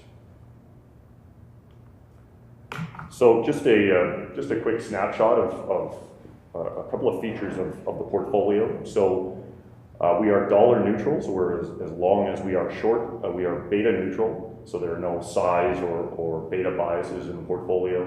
We are currency neutral. There are some net exposures at the industry level and the country level, but we are largely sector and country neutral as well. So the vast majority of risk and the vast majority of returns should come from the difference between performance at the security level. So in the top right-hand box, you see that we have about 2,000 long and about 2,000 short positions in the portfolio, which sounds crazy, I think, especially in the Canadian context. But don't forget that we are looking at 12,000 stocks in our research universe every day and incorporating about 25% into the portfolio. So in a Canadian context, think of this as an 80 stock portfolio. The other disadvantage I talked to that a quant manager has is you don't know as much about the company as if you're meeting with the CEO and getting to know these companies over a multi-decade period. And so we solve for that disadvantage through diversification. We want exposures to the attributes of these companies, but we don't know whether a stock in our portfolio is going to be taken out tomorrow. We just want to ensure that we don't hold sufficient, we don't have sizable positions such that that's going to derail what's happening with fund performance. So I talked to, on the top, my top right hand here, the capitalization breakdown. So about 90% of the portfolio is in small and mid-cap companies.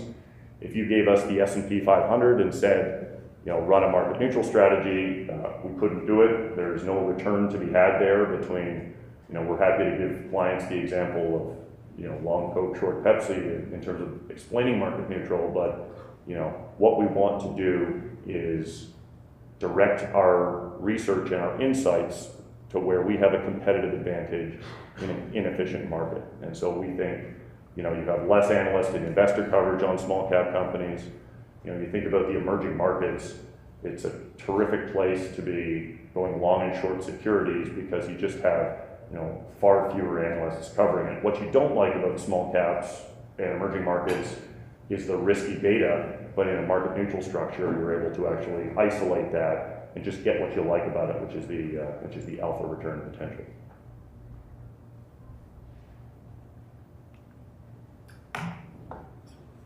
So here's just a simple graph on how much money has gone into these smart beta strategies over the last decade. We've gone from $100 billion to recently passing $1 trillion. And I talked about, one disadvantage of pure quant is not knowing as much about an individual company.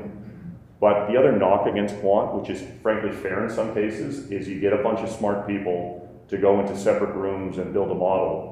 And they come back and it turns out they've built the same model. And that's okay when the same factors that everyone is trading off of are going in the right direction, but when they turn and unwind, they tend to do it sharply. And when you have that much more money following the same factors, you're gonna end up with unpleasant results. And so you think about periods like April 2016, where you had a big quant factor unwind, and a lot of managers ended up having a similar performance pattern. So I talked about the roughly 40 odd indicators that we evaluate these 12,000 stocks across. If we were having this meeting 10, 12 years ago, most of our factors looked like the factors that are in models today, the M, momentum, value, quality, common factors. And of that 40-person quant team we have in Vancouver, about 12 of them are devoted to research, not researching stocks or sectors, but researching our model. What did we used to incorporate that doesn't work anymore because it's been arbitraged away by all of this money? And what are the new insights that we can incorporate into our model that is not yet being recognized by the broader market? And so again, we have sort of kid internally about the massive, how quant is now becoming such a mainstream thing. But again, traditional investing is a good example where, you wouldn't assume two traditional investors are of equal caliber or doing the same thing, and again, same thing on the quant side. So I'll just finish in the interest of getting our panel going here with, I talked about the 10-year risk-adjusted return, but it's been nice to see a bit of volatility return to the market in, maybe that's the bell telling me I'm done here, Julie. But we've finally seen a bit of volatility return to equity markets, and the only cyclical comment I'll make is I don't think it's too contentious to argue we're pretty close to the end of the cycle, whether we've got another 12 months or 36 months. Fair to say that volatility, after being historically low in 2017, should continue to pick up. And so again, in an environment where fixed income can't fully protect you given the low level of yields, if you can find an asset, whether ours or one of these other managers, that doesn't depend on rising equity markets or declining rates, and we can target a positive rate of return in these environments. But as you see, we're the blue line versus US Canadian equities and fixed income there, a much smoother path along the way. So I will pause there on my 10 minutes and happy to answer any questions.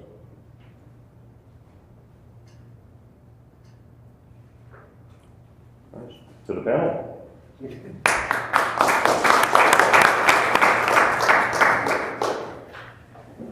Thank you, Tim.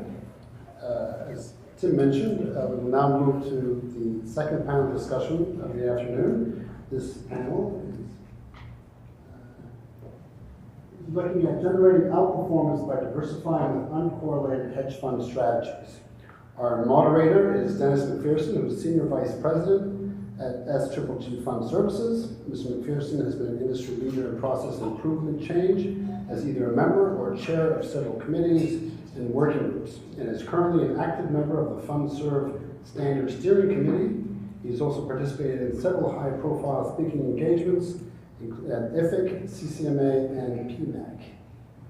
Dennis? I'll take the podium.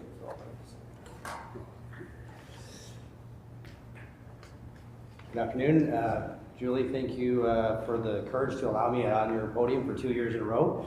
And but more importantly, thank you very much for your continuing contributions to the hedge fund industry. I truly believe your success is ours, so appreciate your efforts and thanks again. I had several minutes of material about myself, but due to the time constraints, I'll just say that more than half of the managers that you heard from today have chosen to partner with SGG for their fund administration. So for the other half, I'm open to having a conversation anytime you'd like. So, gentlemen, we'll continue on with the topics that you guys have been discussing so far, and thanks for your individual presentations.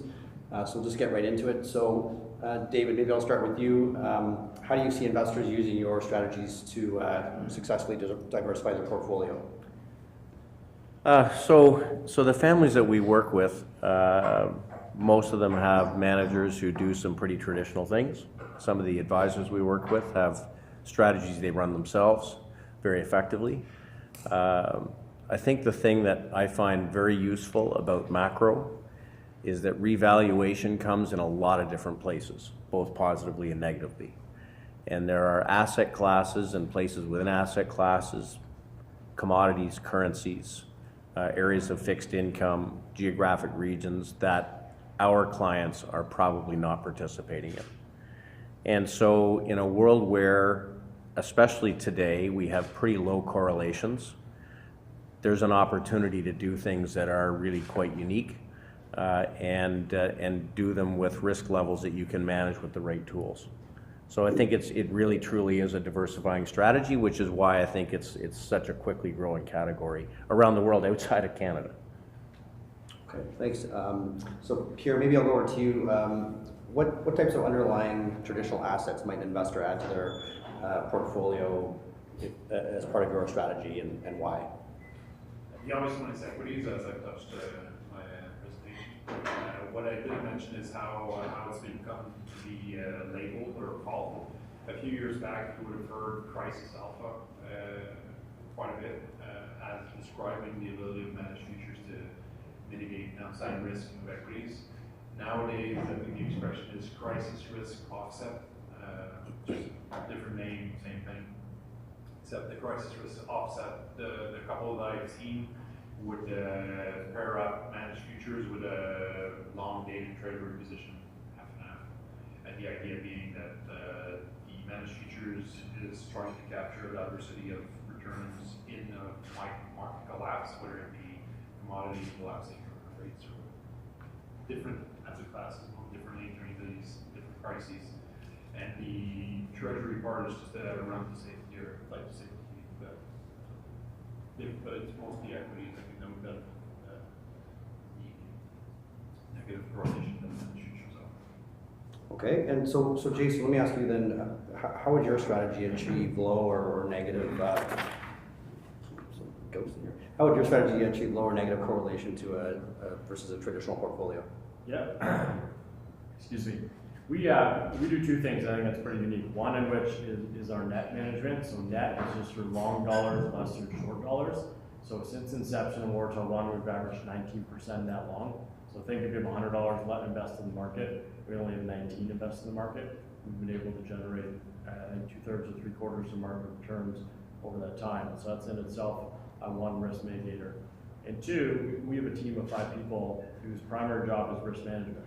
And we call ourselves factor aware, not necessarily factor neutral, but really we just want to know what we own.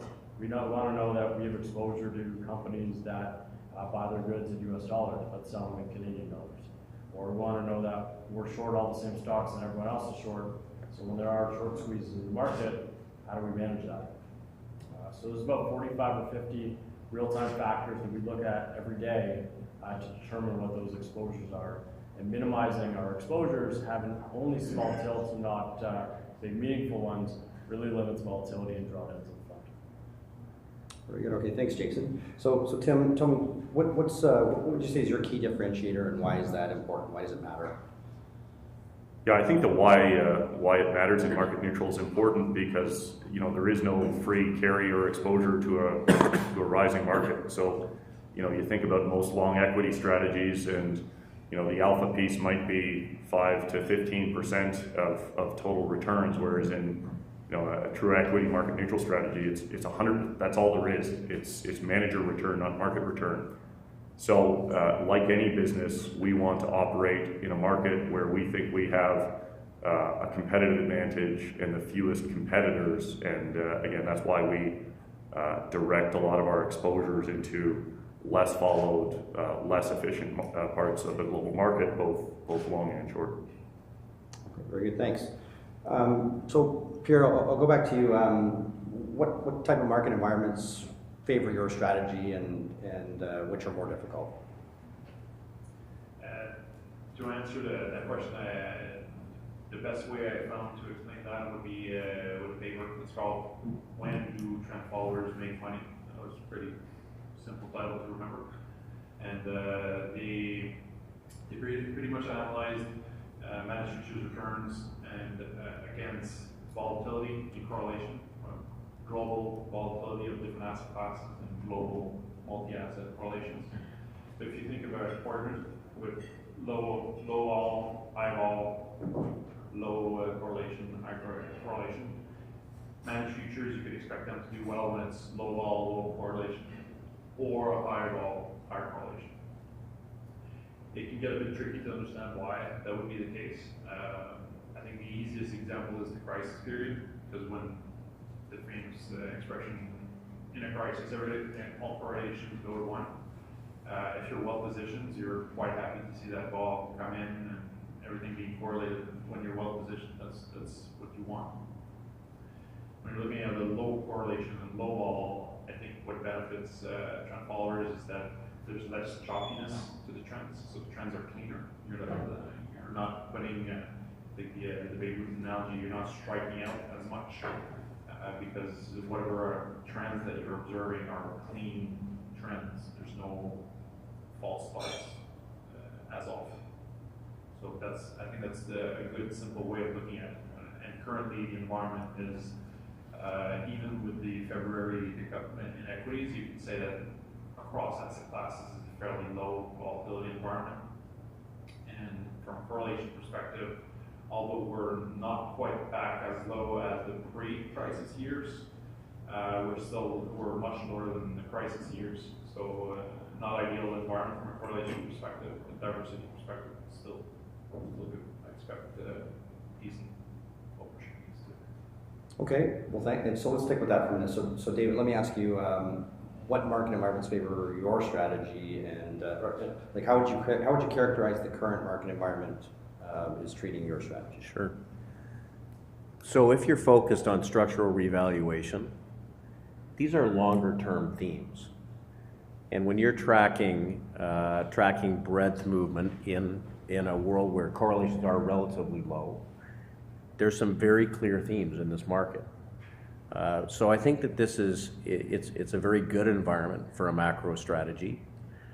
I think the difficulty for some macro strategies that there are some discretionary macro strategies that are relying on historic correlations that just are not working. So if you're using a tool that is measuring what is happening as opposed to doing things that you think should be happening, you can take advantage of this environment. Where our strategy does not work well is in short periods of transition where you've got secular change taking place at change points, and that can go on for months at a time, and if you're using stops, you're getting stopped out of positions.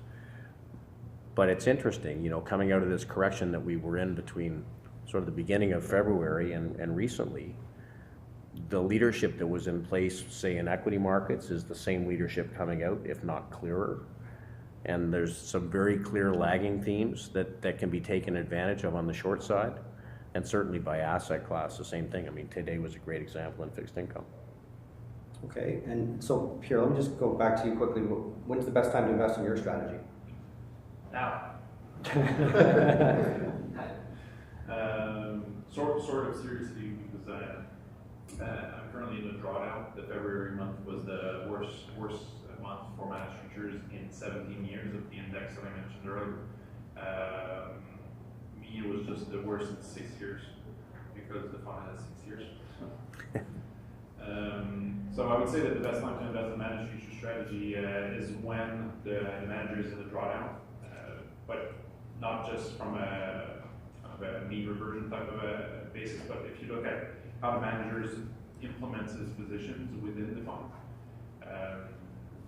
when he's coming off of a drawdown or he's not at a new high, it implies that he's made a lot of decisions that didn't work out. He struck out a lot. So striking out a lot, what it also means is that you're light on risk. You don't have as much risk as you had when you were closer to that new high. And so that just from what's in the portfolio when you see a drawdown, if you look at what's in the portfolio at that point in time, it's quite different than what you would see when it's on the new high.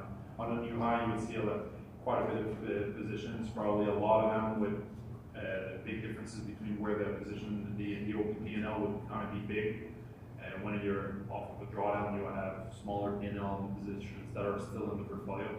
So I think from a risk point of view, you want risk in the fund that you're buying, it's better to buy after some of that risk has been put off the table so that you're coming in and you're benefiting from the new trends that are emerging from that point on.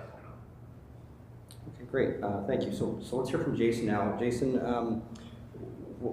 how is the way you're running a portfolio today different from say 5 years ago, and what do you think will happen in the next 5 years with respect to how you run your portfolio?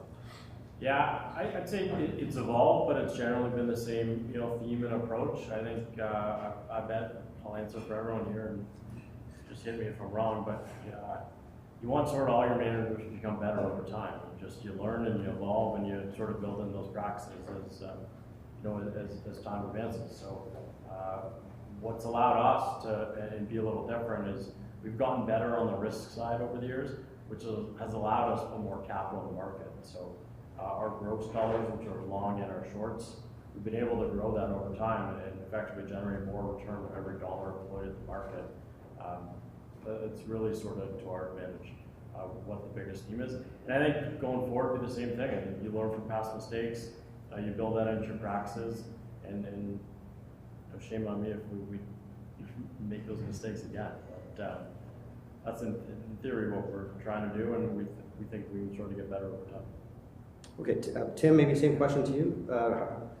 how are you running portfolio versus 5 years ago? Has things changed, and what do you think changes might need to happen in the next 5 years? Sure. Yeah, I think for us it is it has to be a continuous process of enhancement, because as you attract more competition, more managers trying to do the same thing, you have to get better just to effectively stand still. I'll just use a simple example. So I mentioned we have a large research team on our quantitative team, researching the model and trying to understand what works, what's working less well. And what we found was a simple measure like 12-month price momentum, which is a factor that every and momentum value quality model relies on. Our research told us that it just wasn't adding any price discovery anymore, because there were just so many managers following it. And so that is a measure that we removed from our model for that reason. And so again, it does become a bit of an arms race where you have to stay, you have to invest in your team and your business to stay ahead of your competitors. And so no reason to believe that will be any different in the next 5 years. Okay, great.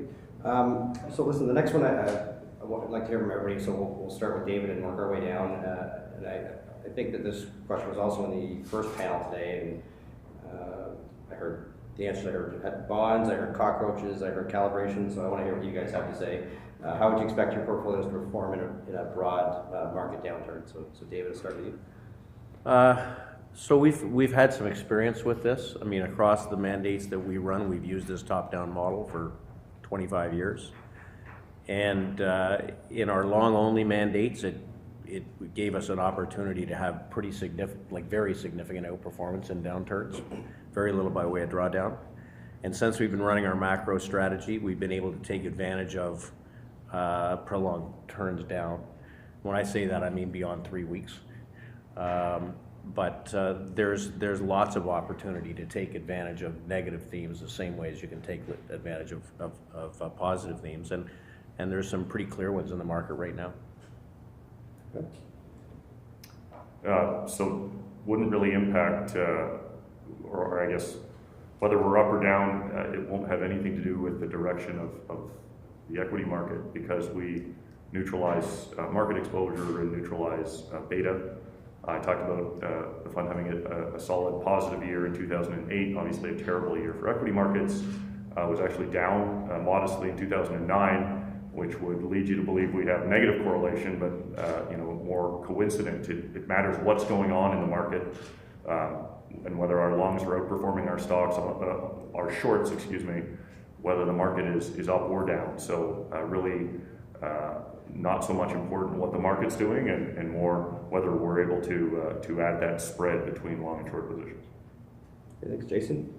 Yeah, so as Jas mentioned, Brad in his predecessor form managed through 08-09 and had pretty respectable outcomes. He was down low single digits over that time. For us, what we've lived through in sort of 8 years being set up here is there has been a bunch of sort of tremors, we call them, not necessarily big financial crisis, but February of this year was a good example. We were positive in all the funds over the period of time. And managed quite well through it. We did have our largest drawdown was in the spring of 2016, but our goal is to sort of minimize drawdowns if we were a fraction of the market. That's sort of by design what we're trying to do. So. Sure. Yep. I touched on the equity part quite a bit now, so I'll touch maybe on the bond part. For quite a few months now, we've been short U.S. bonds. So we consider a broad market downturn in bonds caused by rising yields. Trend followers can be well positioned to benefit from that. And on a secondary benefit of rising yields is that a trend follower, given that they use futures, is that there's very most of the capital is in short-term investments. So as the yield rises, you can benefit from bonds going down by betting against them and investing that short-term cash in higher yields. Okay, thanks. So Jason, maybe I'll come back to you now. So we've obviously been enjoying pretty low volatility markets over the last several years. kind of impact has that had on your portfolio? Does that limit your ability to invest in certain ways? Can you tell us about that? Yeah, I think it gives us the ability to run a little more capital in the market from a long and short perspective on sort of each side of the book that I spoke to initially. But I will say vol has picked up a bit this year, and we did have the VIX spike to 50, I think was sort of the number that's in my head here in February. So there's been, the what was it, 2016, 2017 of, potentially single-digit VIX may not be here to stay, and I think in the past. So vol's picking up, but in terms of our strategy, low vol did allow us to earn more capital, but we're a little more cognizant of a more volatile environment going forward, and just means that we have to be a little more conscious of risk and factor balancing. Okay, great. And David, maybe can I hear from you on that same question? So on volatility, our strategy is really not a shorter term trading strategy. Our positions tend to be, if we get them right, months and months. And so lower vol periods, tend to come when things are trending. And so there is opportunity to take advantage of those with less risk of being stopped out of positions. And so lower vol periods can be really effective. Very good. So we're getting to the home stretch, folks. And by the way, I am going to buy everyone an alcoholic beverage when we're done here. So thanks for sticking with us. Tim, has the dramatic increase in passive investing created more opportunity for you? Any impact? Just as a panel of active managers, we're supposed to say, to heck with passive, right? Active is the better approach. For us, I think, frankly, there's a place for both. I don't know how many managers can put their hands up and say, we're an active manager in the S&P 500 and we can consistently beat that benchmark. It's a really efficient market that's frankly tough to do on a risk-adjusted basis. I think what is concerning, or people should be aware of, is some of the dynamics that is going on with not necessarily passive investments, but with things like smart beta and active ETFs. If the four of us were going to start an ETF company, we'd launch an S&P 500 ETF and charge 6 basis points just so everyone knew we were cheap. And then we'd start launching tilted this and factor that, and that's where we'd make our money.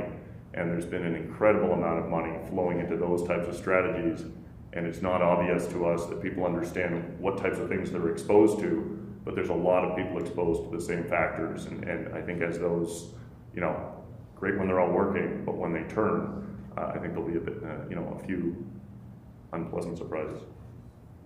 And maybe those costs aren't quite as low as everybody thought. Once somebody has to get paid if there's management going on, I guess, right? So, so Pierre, how about you? Do you use ETFs to make tactical moves or hedges in your strategies? Yeah, part of my investment universe uses some of those factor ETFs that I referred to, and also other asset classes that are just not available through futures. So I try to capitalize on a tactical basis for trends that emerge in those ETFs. Other than that, this is not the main investment vehicle that I use. Okay.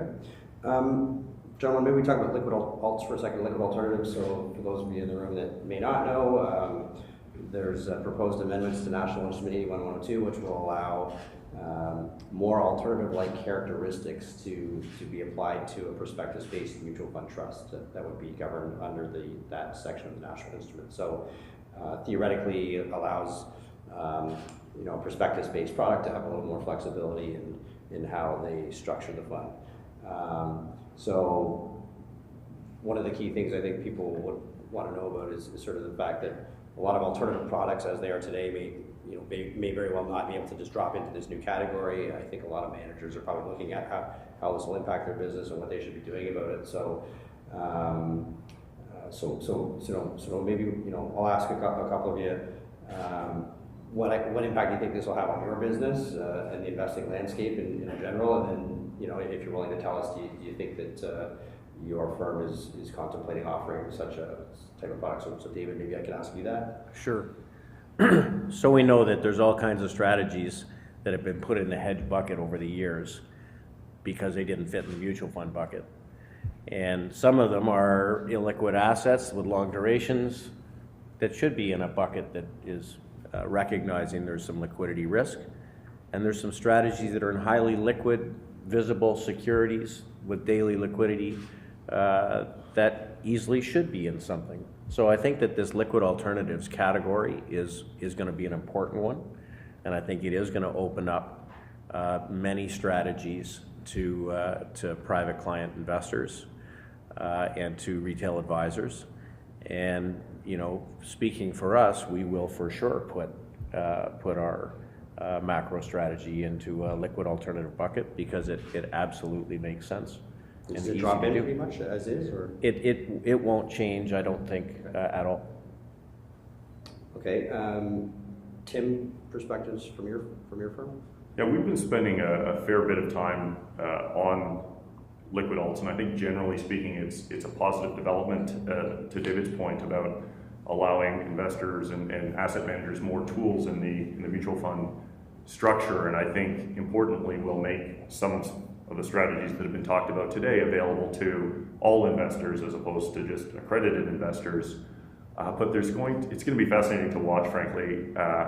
You know, as far as we have understood, most large retail Canadian mutual fund companies, which have generally been swimming upstream for the last 10 years, are really excited about a new product category to launch products into, despite the fact that most have never short sold a security before.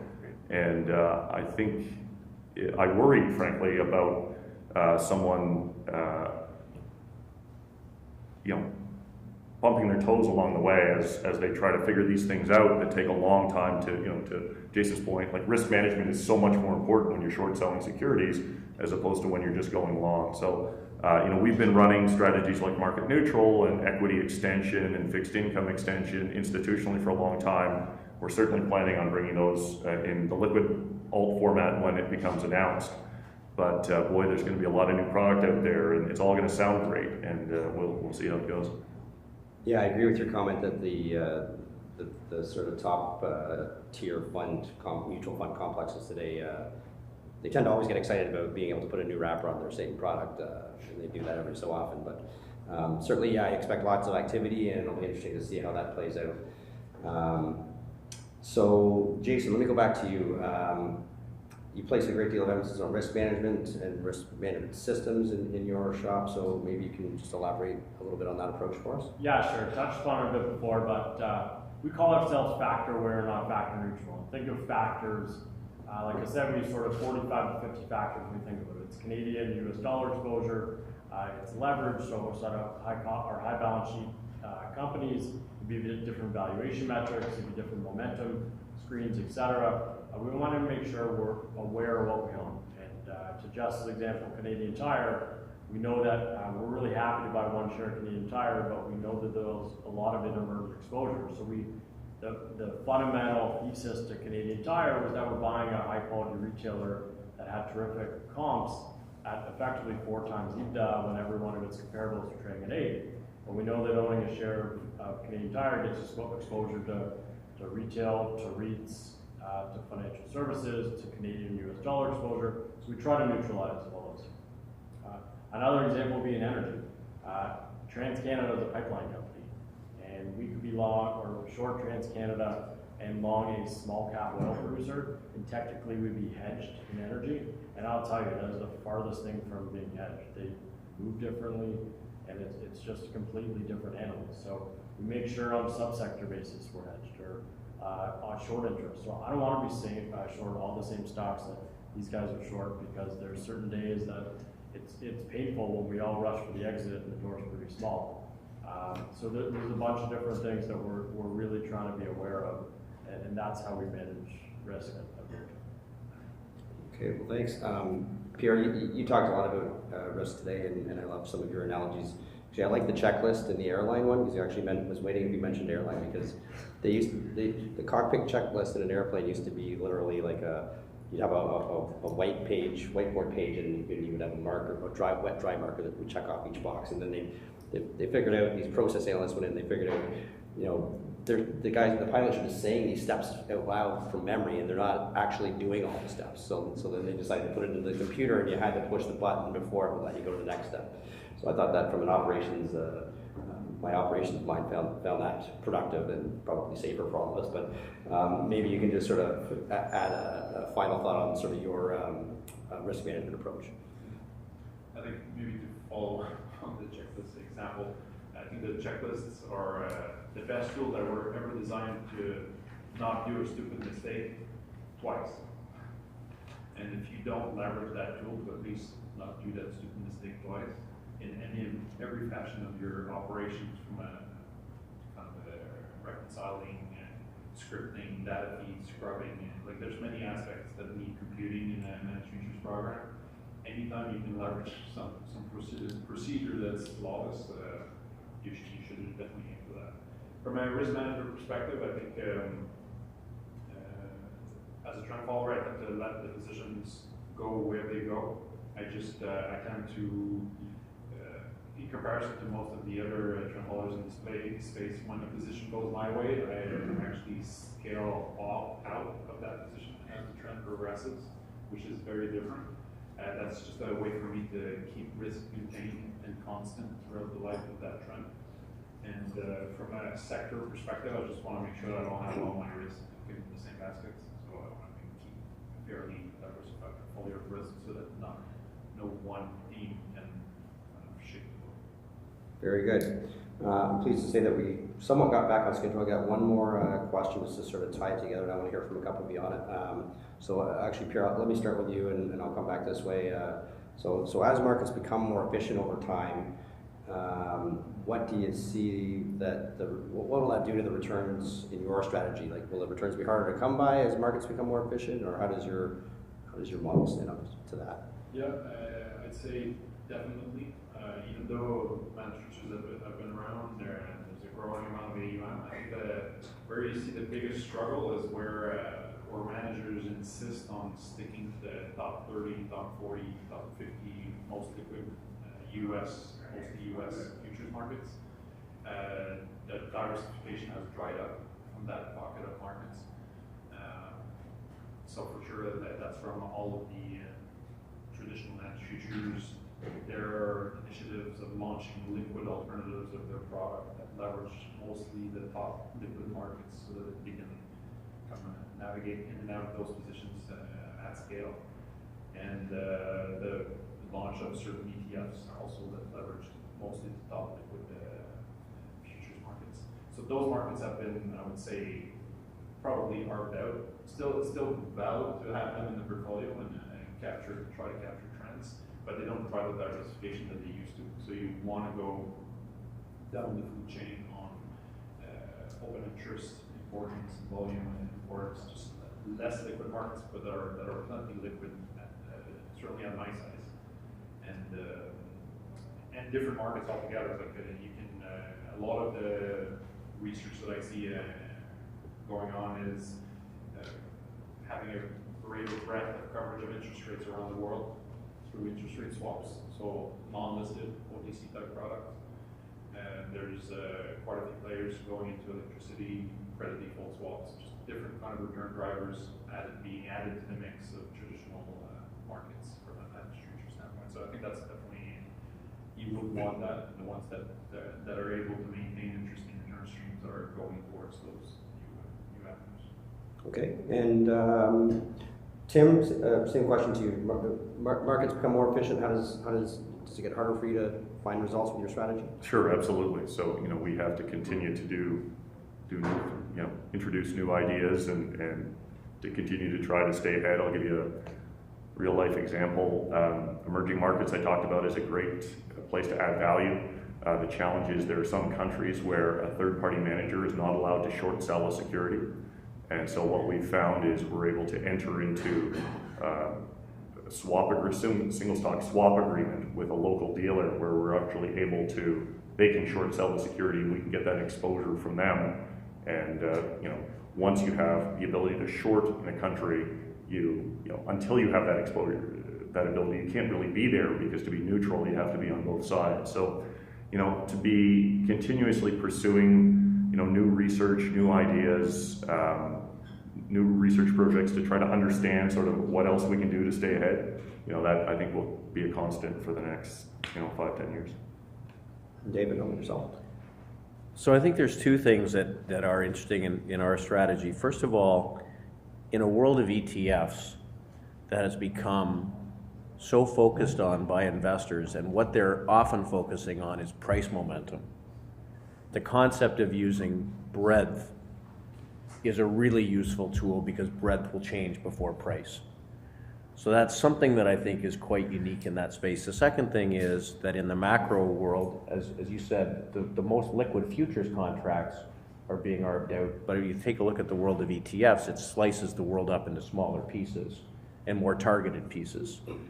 So if you looked at the healthcare sector, you've got on one side right now devices and med tech, which is acting great. If you looked at the whole healthcare sector, it looks horrible because it's dominated by pharma and some other things. So being able to slice down into smaller macro themes, I think, is one way to do that.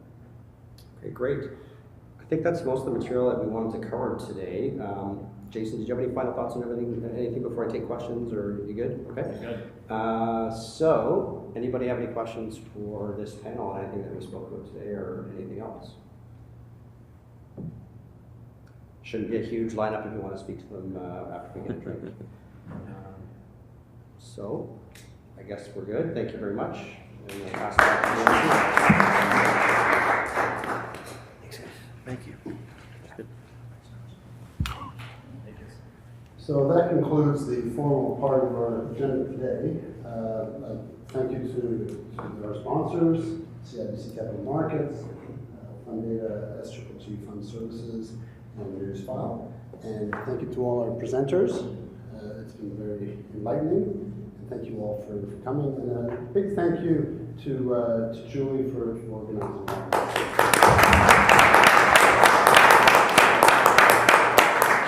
Now we'll draw for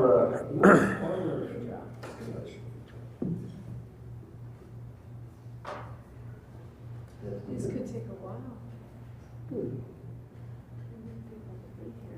And the winner is Jeff Lamb. Is Jeff still here? You have to be here to win. He has to be here to win. Okay.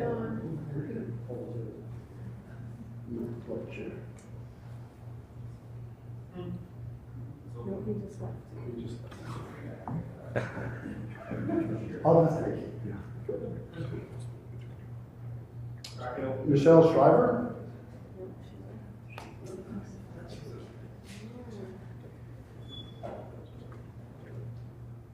Lauren Francis.